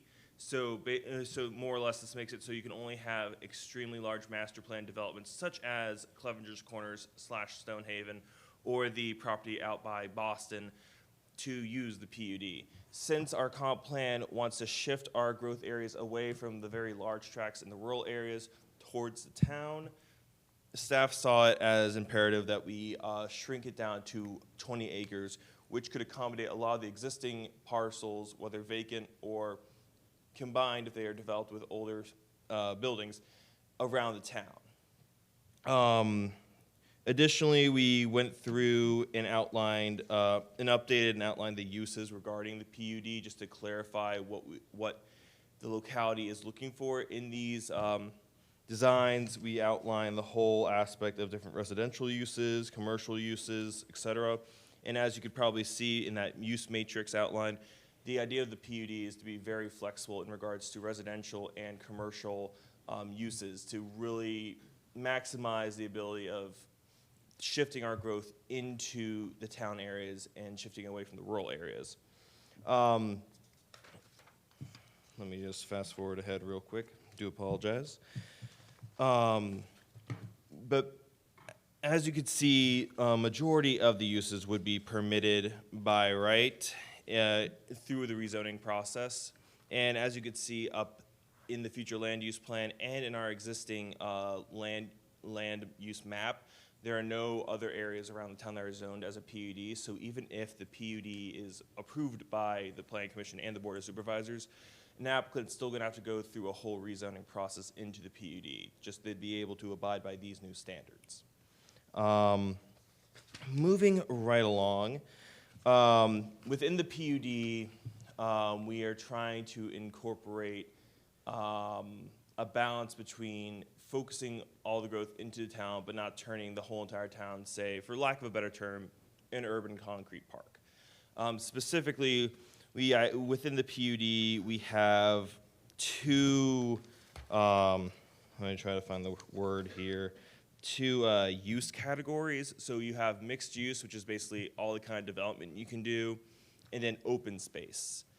And we are proposing that in the PUD, that unless you meet certain incentives, which I will cover later on in this presentation, half of the PUD is going to have to be conserved in open space.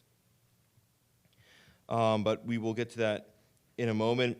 And basically, let me just see here real quick. I think I just fast forwarded on a page real quick. Before we get into what those incentives would be, I just kind of want to go over some of the what staff has kind of gone over in terms of lot sizes, in terms of use types and whatnot.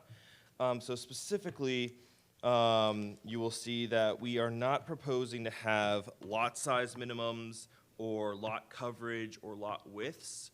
For that, staff goes with that to allow for the maximum flexibility in keeping it only at a gross density regulation. This would allow for different parcel configurations that would be conducive to the denser development we are trying to shift into the town. So for example, with the proposals we have in here, we are proposing a gross density of the entire PUD to be 16 units per acre. And we have some visualizations that kind of show what that would look like if you have individual parcels of equal size. So for example, under these configurations, this is kind of how many single families you could have in a single acre. Zero lot line detached, where basically you have only a side yard and then it's kind of shared between your neighbors. Duplexes, cottage courts, which is where you kind of have a whole bunch of houses on a shared piece of property shared by the neighbors of their land. Townhomes, multifamily, mixed use. Let's go live work. That was a little issue right there. Do apologize. And then manufactured home communities. More or less, manufactured home communities are mobile home communities. That's just the technical term that they call it, since usually they're just placed right in the ground instead of being mobile anymore. Commercial. And this kind of leads up to our PUD incentive. So as I said earlier, under the general PUD structure, half the land is going to have to be preserved in open space. However, to incentivize even higher quality developments, we've devised an incentive where basically if they meet a specific list of requirements, they can increase the amount of buildable land by 20%.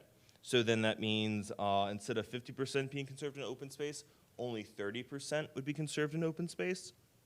And I'll just go through the list real quick of what those incentives would be. So obviously, we have some examples that we normally expect from sizable developments, such as recreational trail paths and trails, commons and public areas. 100. One aspect is we always see vegetated over riparian buffers, but we wanted to bump it up from the average, from the usual 50 feet to 100 feet, since we do have impaired streams and river areas in the county. So the higher the riparian buffers, the less impact on the water quality you can see. We do have a caveat that within those 100-foot riparian buffers, that paths and trails, stormwater management, and necessary roads, utilities, and easements would be allowed within those buffers to allow that flexibility, because we know just based on site design, sometimes that's going to happen. Moving right along, another requirement would be that they do not use any nutrient credits to meet water quality standards, that we would want to have them meet their requirements through their own BMPs. A lot of developments use nutrient credits to varying degrees to meet DEQ standards, and we feel like if we are going to allow such a dense amount of development on such a large amount of land, even though it's close to the town, that they should be able, that they should provide above average environmental quality to their developments. Moving right along, we have something, this might sound a little bit new, but having at least 75% of all primary structures be considered solar ready, where the structures are designed for potential use of on-site solar generation. While this does seem very nuanced, I will say as distributed solar keeps on getting more and more adopted by people across the country, there's a lot of issues where even new homes aren't designed to be amicable for the installation of solar. And you could say an argument for trying to encourage distributed solar is you're allowing your, excuse me, I do apologize. You're allowing residents to generate their own power, thus being able to be a little bit more resilient in their power generation, to be less constrained by, say, by utilities in terms of their rate paying. Additionally, in the very large scope of things, by having mass adoption of distributed solar, you could potentially decrease the need for further utility scale generation or transmission towers. I will admit, yes, that is a very long-term, long scope thing, but it always starts with a small step. So we thought that if we're going to allow these developments, which will have an impact on our power generation, they could at least do a very small part in trying to offset some of that. Another aspect is having 75% of residential structures being EV ready. This is not saying that they need to install EV chargers on their residential developments. This is just saying that they configure the homes or the shared parking to be EVSE ready outlet. So then if the residents decide that they want to have an EV charger, it's easy for them to just install the actual station. A lot of residents in their homes have to do a lot of rewiring, a lot of electrical alterations to be able to shift towards electric vehicles. We see that as something that we might want to have in our ordinance as an incentive, due to the ability to, while we will see an increase in traffic, we could at least mitigate potentially the increase in emissions from vehicular traffic by incentivizing EV, which again, we'd only be incentivizing EVSE outlets, which based on research does appear that would be only a minimal increase in cost in home construction, because it's just designing out how the houses would be able to facilitate that. Additionally, we do say at least 5% of all off-street parking for non-residential use categories, so specifically commercial, rounded up, would have EVSE installed spaces. And the reason why we're saying that is usually with commercial properties, they're usually owned by a corporate landlord, and then the buildings themselves are rented out towards businesses. So it makes it kind of harder to have an EVSE ready outlet and then be like, okay, who then builds it?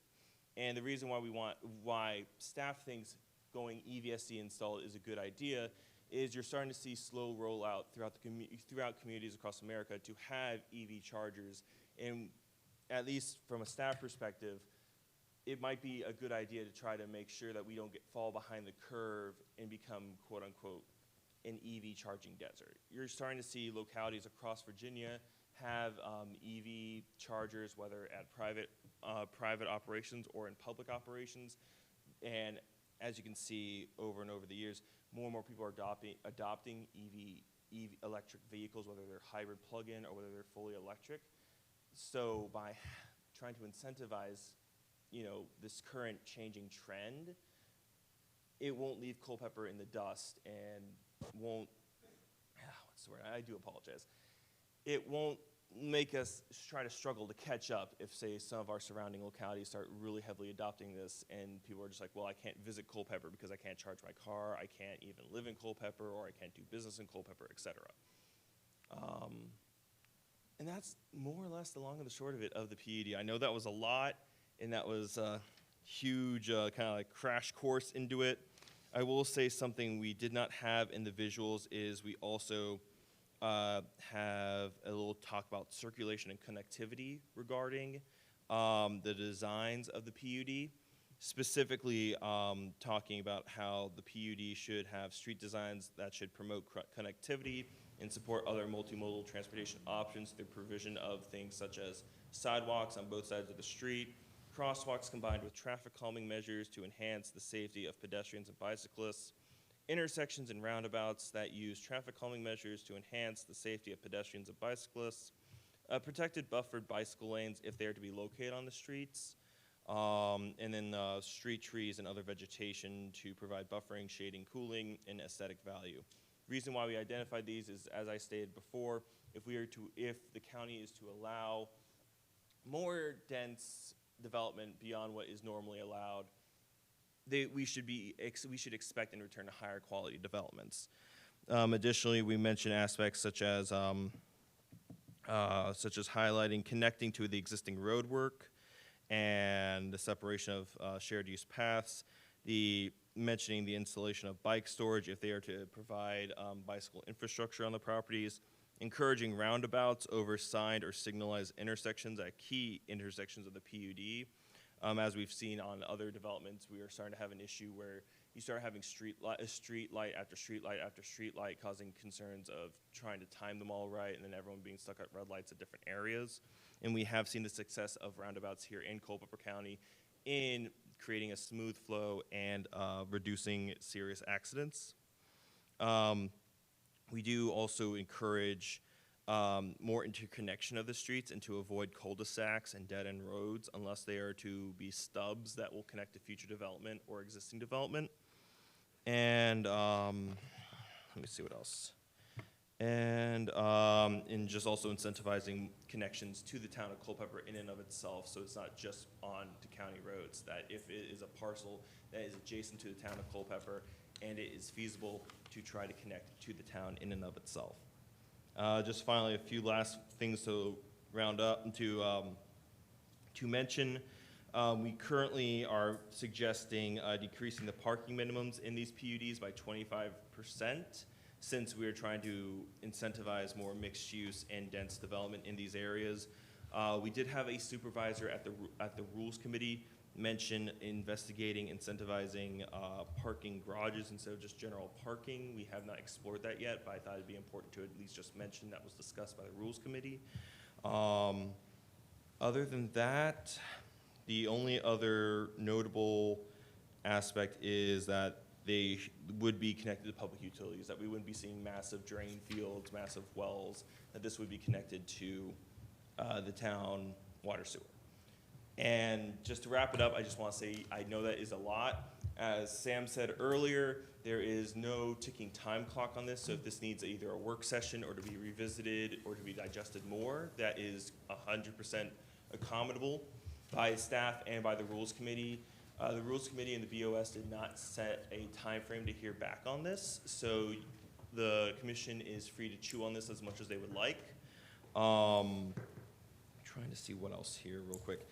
And just as a final little summary, that eventually if this repeal and replace of the PUD does occur, in terms of what's currently on the ground, nothing will change. A developer who would want a PUD would still have to come through staff, the planning commission, and the board of supervisors to be able to get a PUD. So this would not change Clevenger's Corner, Stonehaven. This would not change the parcels out in Boston, and this would not affect any current zoning here in the county of Culpeper. And I'm free to answer any questions that you may have, which I feel like might be a lot, because I know I kind of ran through a lot of stuff. Okay, I'm going to thank you for your presentation, and you put a lot of work into it. And I'm going to make a statement, then I'll let everyone else make a statement. But we have been, in the last 30 days, talking about reducing density, and this is promoting density increase in the town. And the question is, does the town pay for anything to the schools? I know the answer. No, they do not. So we're encouraging more town development without any offset to what that will do to the school system. No? Not in this particular case, no. This would be a rezoning, so you would expect proffers to be submitted with something like that, and this doesn't impact the town at all. This is a county ordinance. I know, They may yeah. be near the town edges, but They the need town has sewer and their- water. The town has a specific zoning ordinance and their own regulations for that. You are correct in that there are several existing subdivisions that are being built where there are no contributions other than normal regular tax dollars to the public school system. That is not the case actually with Clevenger's, which has been around for That one, I agree. That's the one, 19 right. years, and that would not be the case But- for any future rezoning in staff's anticipation. So in all the incentivizing, okay, in all this incentivizing to head to EV outlets and solar setups, I think that we need to look at that school issue because it will be around the town environs because they have the sewer and water. And they will then extend the boundary, maybe try to annex. But I seriously think that there should be some other component. I can't do it like this. Yeah. You know, I believe that we are on one side of our mouth saying we don't want, we want to, no more density. We're going to now turn around and impact another zoning level, if you will. And this is total opposite. We're going to encourage all of it to keep going around the town. It is opposite in the fact that it's pointed towards area where we show potential growth. And if you know, my reading of the comprehensive plan is that we don't encourage growth in a lot of other areas except in the future growth areas. So I think that actually is supportive of the comprehensive plan. Well, who can use it then? Because, I mean, there is, you have to have 75%. 50% of the land will not be developable. Right, you can't, all right, so it makes it a very difficult component that we've set up, even if we sit around and massage it. That's all I have to say. All right, commissioners, we'll wait for him, I guess. Wait a minute. I guess I just had a. So sorry, I was gonna pull up the slides again, but I think I actually goofed up the system. I'm so sorry. All right, so Mr. Ziegler, Lance Mr. Ziegler. Lance will go first. Go ahead, Lance, Whoever. going this way. Yeah, I guess my only thing was about the 20 acres. You know, if I think about it, you know, and I guess I don't know if that particular size has been evaluated from a planning perspective. In other words, if you take 20 acres, you take 10 of it as open space, that leaves 10 acres of a site. You take that 10 acres and then you subdivide it with roads, sidewalks, and the other like of that. What's your actual buildable footprint? And are you getting what you want from a planning exercise out of that size? So to me, the size may not be the right size, even though you have parcels of land that are under 20 acres. Just keep in mind that the density levels are increasing probably about double than what you've seen today in any zoning category that we have potentially. So, you know, 16 units to the acre would encourage, or, you know, on a smaller tract for you, if you're considering a PUD, to look at a multifamily project to be able to realize any type of footprint that's going to realize any type of density at all. So. And I will say, based off of current code, our highest density per acre is 12, which is in the R4. I still believe that still has, I think, like not a floor area ratio, but a land cover ratio and other aspects as well.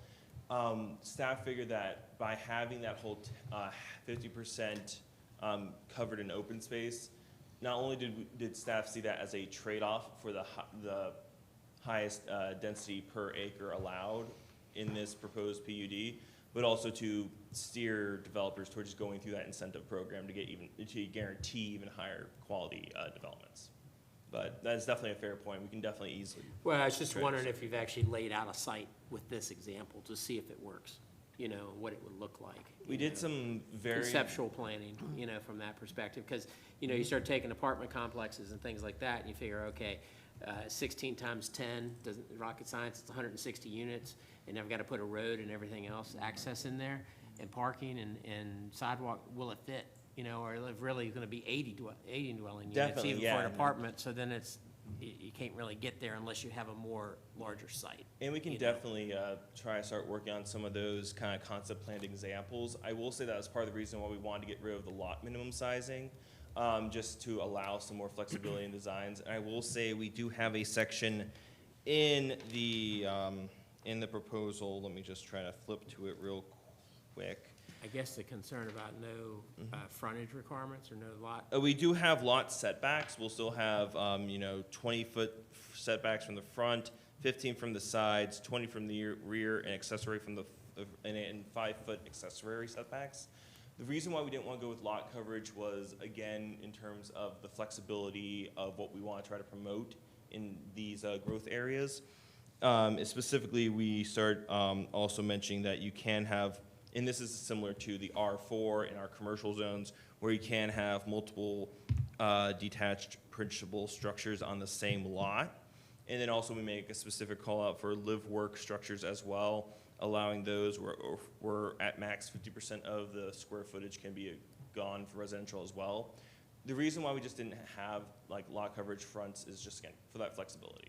And we Yeah, thought, I'm just thinking if I wanted to abuse it, I'm gonna come in there, I'm gonna put 50 pipe stem lots in there, 5 lots on each one, I'm gonna have multiple entrances all along the road. And that is definitely a Which may fair. not be the best scenario in what we Oh, would want, definitely, but I will you know. say that, we do have comments in here regarding, regarding connectivity and site aspects in general, what we kind of look for in these PUDs. And again, this would all have to go through the planning commission and the board of supervisors, and if, for lack of a better term, if the developer tried to, do Yeah. what you just proposed, we feel like this has been designed to where you could say, the comprehensive plan, the spirit of the code did not accept that, and thus we're gonna deny that application kind of aspect. I'm not saying it Yeah. couldn't work, I'm just saying. Yeah. Oh, yeah, definitely, We'd yeah. have to think about it a little bit more. Oh, yeah, I think, definitely, yeah. You know, and look at the planning. Okay, Go ahead. go ahead, Katie. I'm just gonna say that this is a lot, and I think that we need to table it and all take time to look through it, come up with suggestions, recommendations, and questions, and not make any rash decisions, but take our time with it. Okay, Keith? Thanks, Harrison. I got a couple questions. This reads as if it may have come from somebody else, some other, so is this all staff generated? Yes. So there are no examples of this existing, like, to get back to Lance's point, doesn't exist anywhere else out there in the world where it successfully operates? The only quote-unquote influence you could say is we looked at how other similar planned unit developments happen in, say, Fauquier County, Stafford County, Spotsylvania County. We did some kind of code research to look at some comparisons, and then compared that with what our comprehensive plan states in terms of what it's looking for versus what we've seen with previous developments, and where there's been repetitive staff concerns or concerns from the commission or board of supervisors in terms of what they've been talking about with how developments currently have. But this wasn't influenced by, say, a certain development or through that kind of aspects, yeah. Okay. On the solar-ready homes, would that preclude someone from buying a property and then planting trees around their house that eventually would reduce the amount of sunlight hitting the roof? That is actually a good question. We can definitely. My anticipation is that we would develop an ordinance that would not regulate that. I can assure you of that. Okay. I think that needs to be self-regulated. All right, and then the final thing I've got is, so if this had been in effect, then Cleverger's Corners, as it is now, would have been impossible. Or would it just have had to have had a lot more open space, or just not even doable? It has several hundred acres open space. Yeah. Got like 300 or 400. It's up against a golf All course. right. So what's being built there now wouldn't be substantially different if this had been in effect? That is definitely one interpretation. Potentially, I you could understand. see different designs and a little bit more flexibility on their side. I mean, but yes, I think what you see at Clevenger just could be something that could be done with this reinterpretation. But hopefully, this pushes the scales towards different kind of configurations and Yeah, okay. whatnot. All right, thanks. Yeah, go ahead, Doug. A lot of it's market-driven, what's selling, what developers want to build, that sort of thing. Yeah, they're not putting in the peripheral and the pretty. One thing that I'll echo with Commissioner Grover saying is that's entirely, absolutely true. And what we want to try to do is create a zone that actually allows flexibility. Right now, the zoning districts that we have, there's hardly any flexibility at all. You know, you have to meet this standard, this standard, this standard, and that's okay when it's worked. It's produced, I think, viable, good neighborhoods in Culpeper.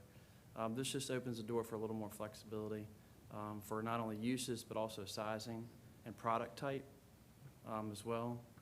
So there's an opportunity, and just please keep in mind, this is not going to apply to any existing area unless it comes through a specific rezoning request that will have its own process. That would include, hopefully, proffers. You know, that we're going to analyze where it is, how close it is to the school, what intersection needs to be improved. That can't be addressed by an ordinance. It has to be addressed through an application, you know. So these are just kind of sets the parameters or the guidelines, if you will. I see the two big take-homes. One, it does reduce that acreage threshold initially. 200 acres is too high. Whether 20 acres is good, I don't know for sure right now, but that's something we can discuss. The other thing is that it increases the density potential. You know, that's a scary thing, but it's a good thing when you're trying to make a development that has mixed-use potential actually work, you know, and function. We have one PUD on the books that's actively developing. They're doing an okay job with what they have and what was approved years ago. It is a struggle to actually get a true mixed-use product, to Doug's point about market conditions and what actually drives things.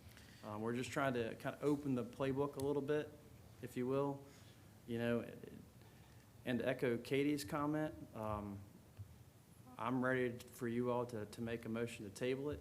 I'm also ready for you all to digest it and send us comments over the next 30 days, 60 days, whatever the table request is. I'm also willing to give Harrison's time up if you want to call him to, you know, as a one-on-one if you don't understand something, because it does take time to digest it and understand how it can apply. So feel free to do that too. So. Okay, go ahead, Doug. I'm just a little confused by I guess, the directive, like what you were saying, Cindy. You know, it looks like we're trying to reduce development in the outlying areas, and I do understand that.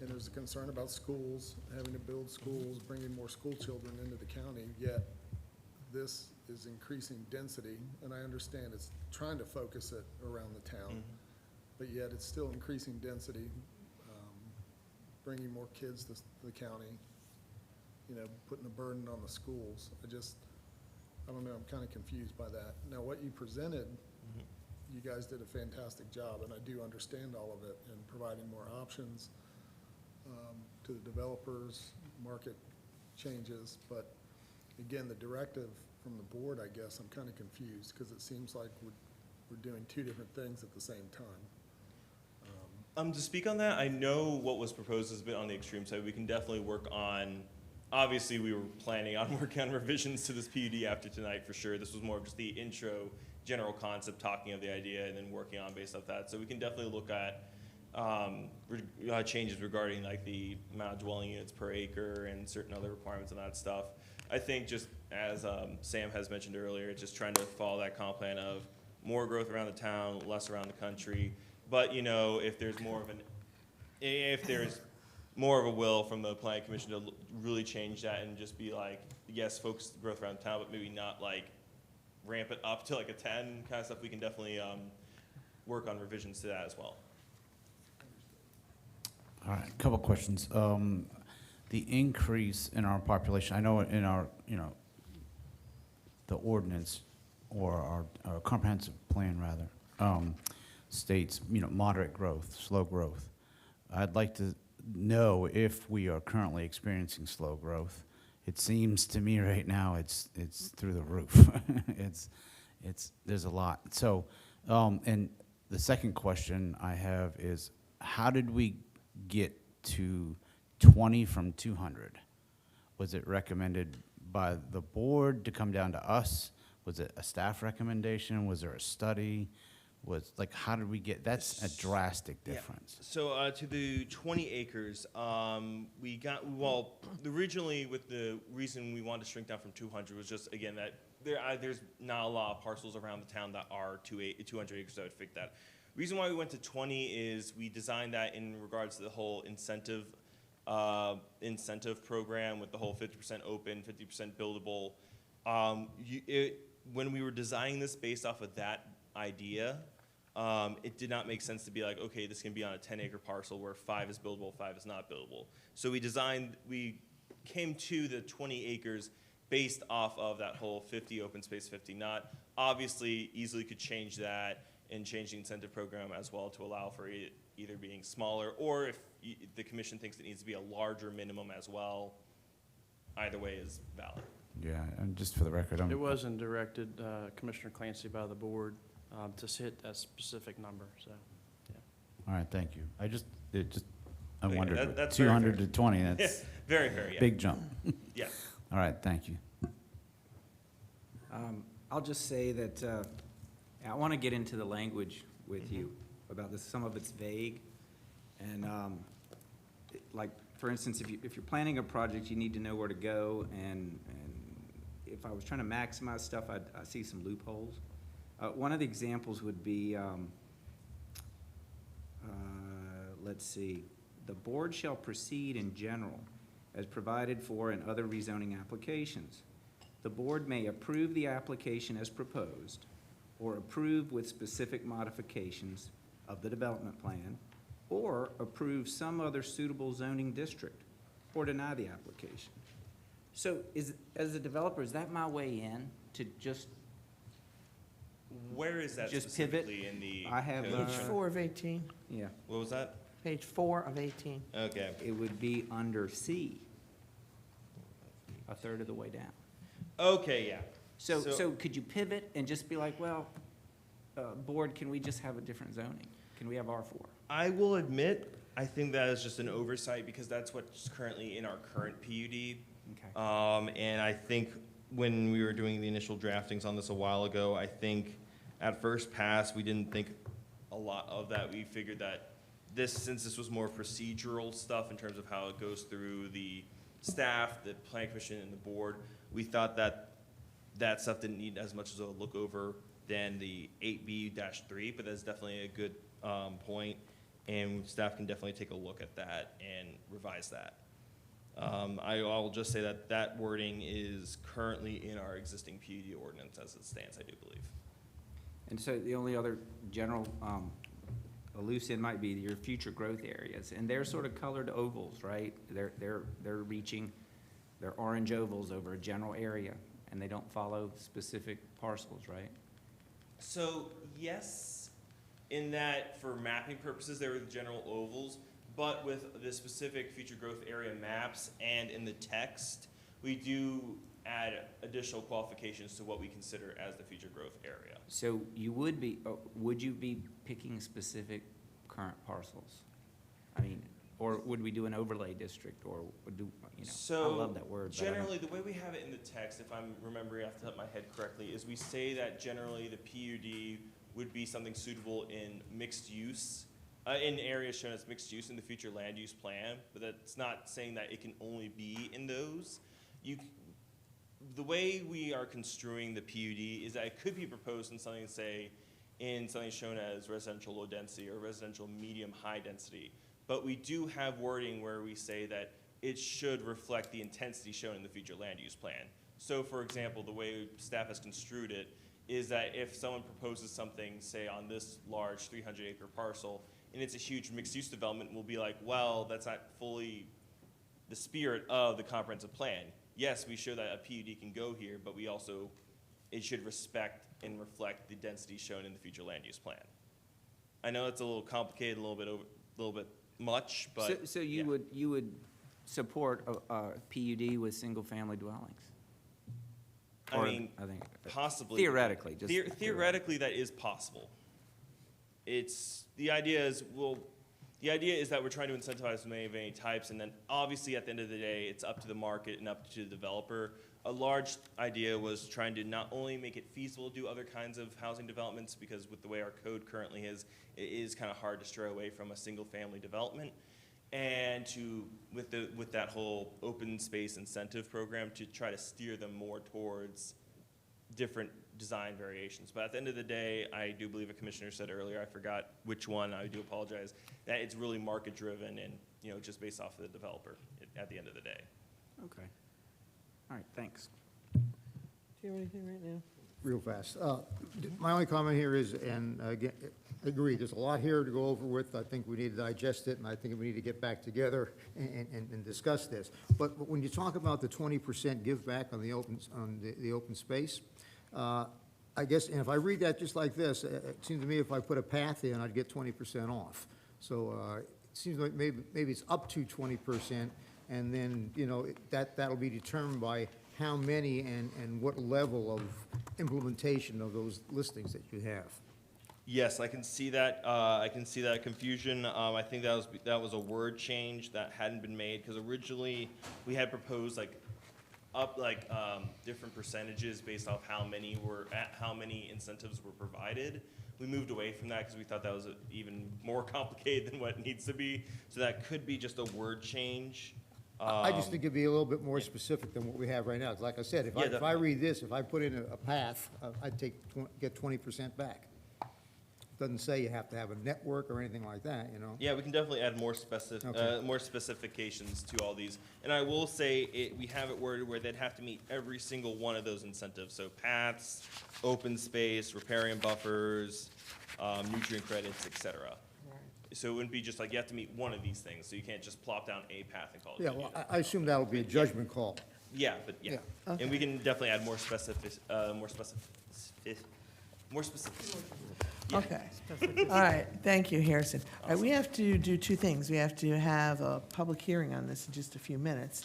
But it seems to me like we need to either have someone from the board come in, or we have a meeting with the Board of Supervisors and figure out what their objectives are, because it's not crystal clear to me if we're going to, on one hand, worry about growth out in the county, and then on the other hand, this is a high-density project, and pick 20 acres kind of out of the blue, and I look at all the cuts there, there's one thing that's 20 acres, that's going to be the data center, I think, and there's a floodplain through it.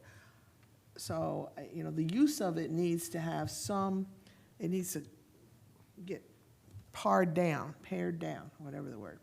Anyway, let me have the public hearing, and then let's decide what we'll do. Chair opens up the public hearing. Anyone that's left here, would you like to make comments on this subject? If so, feel free. No, and no, okay? I may leave this public hearing open because we might want it down the road. Yes, ma'am, that's a good Yes, so I'm that's a not good going idea. to close the public hearing, but I think we've addressed that for tonight. And board, what do you want to do? Madam Chairman, I Yes. move that ZTA-12-24-1 be tabled to the regularly scheduled July Planning Commission meeting. Second. All in favor, raise your right hand. Any opposed? Motion carries. Thank you. Okay, we have another item to discuss about our next set of meetings, because we have to have some work sessions, so let staff talk about it. Madam Chair, we have, of course, a regular scheduled June meeting, which will be June 12th is your next meeting. We also would like to have you all look at your calendars. Ms. Green sent an email this afternoon to try to gauge your calendar for potentially the end of this month, and also a potential work session in June to discuss a couple different topics that probably should be discussed on different nights in a work session format. The first being a large rezoning request that the applicant's seeking to have a work session prior to having a formal public hearing. Planning Commission has the option of doing that or not, but they are requesting a work session. And we're targeting 2 dates for that, potentially of May 23rd was the original potential target, which I'm going to have you automatically scratch that one out now. That one does not work for my schedule. I'm not available that night. The other one would be May 30th, and that one is still on the floor. That one works for the applicant, if it works for at least 5 of you all. Looking into June, when you look at your regular scheduled week, which is the 12th, we'd like for you to look at your calendars for either the 10th, 11th, or 13th that same week. So you would meet twice, once for your regular scheduled agenda and once as a work session to discuss other potential ordinance changes with the A1 RA districts. And if I can We ask have, real quick, was that the, I'm sorry. the one that you sent out in the email with the calendar link, or whatever Yes. the link was? All right, thank you. Hopefully you all can access your email tomorrow. We are doing changes, as you know, tonight to the email system, so hopefully it works.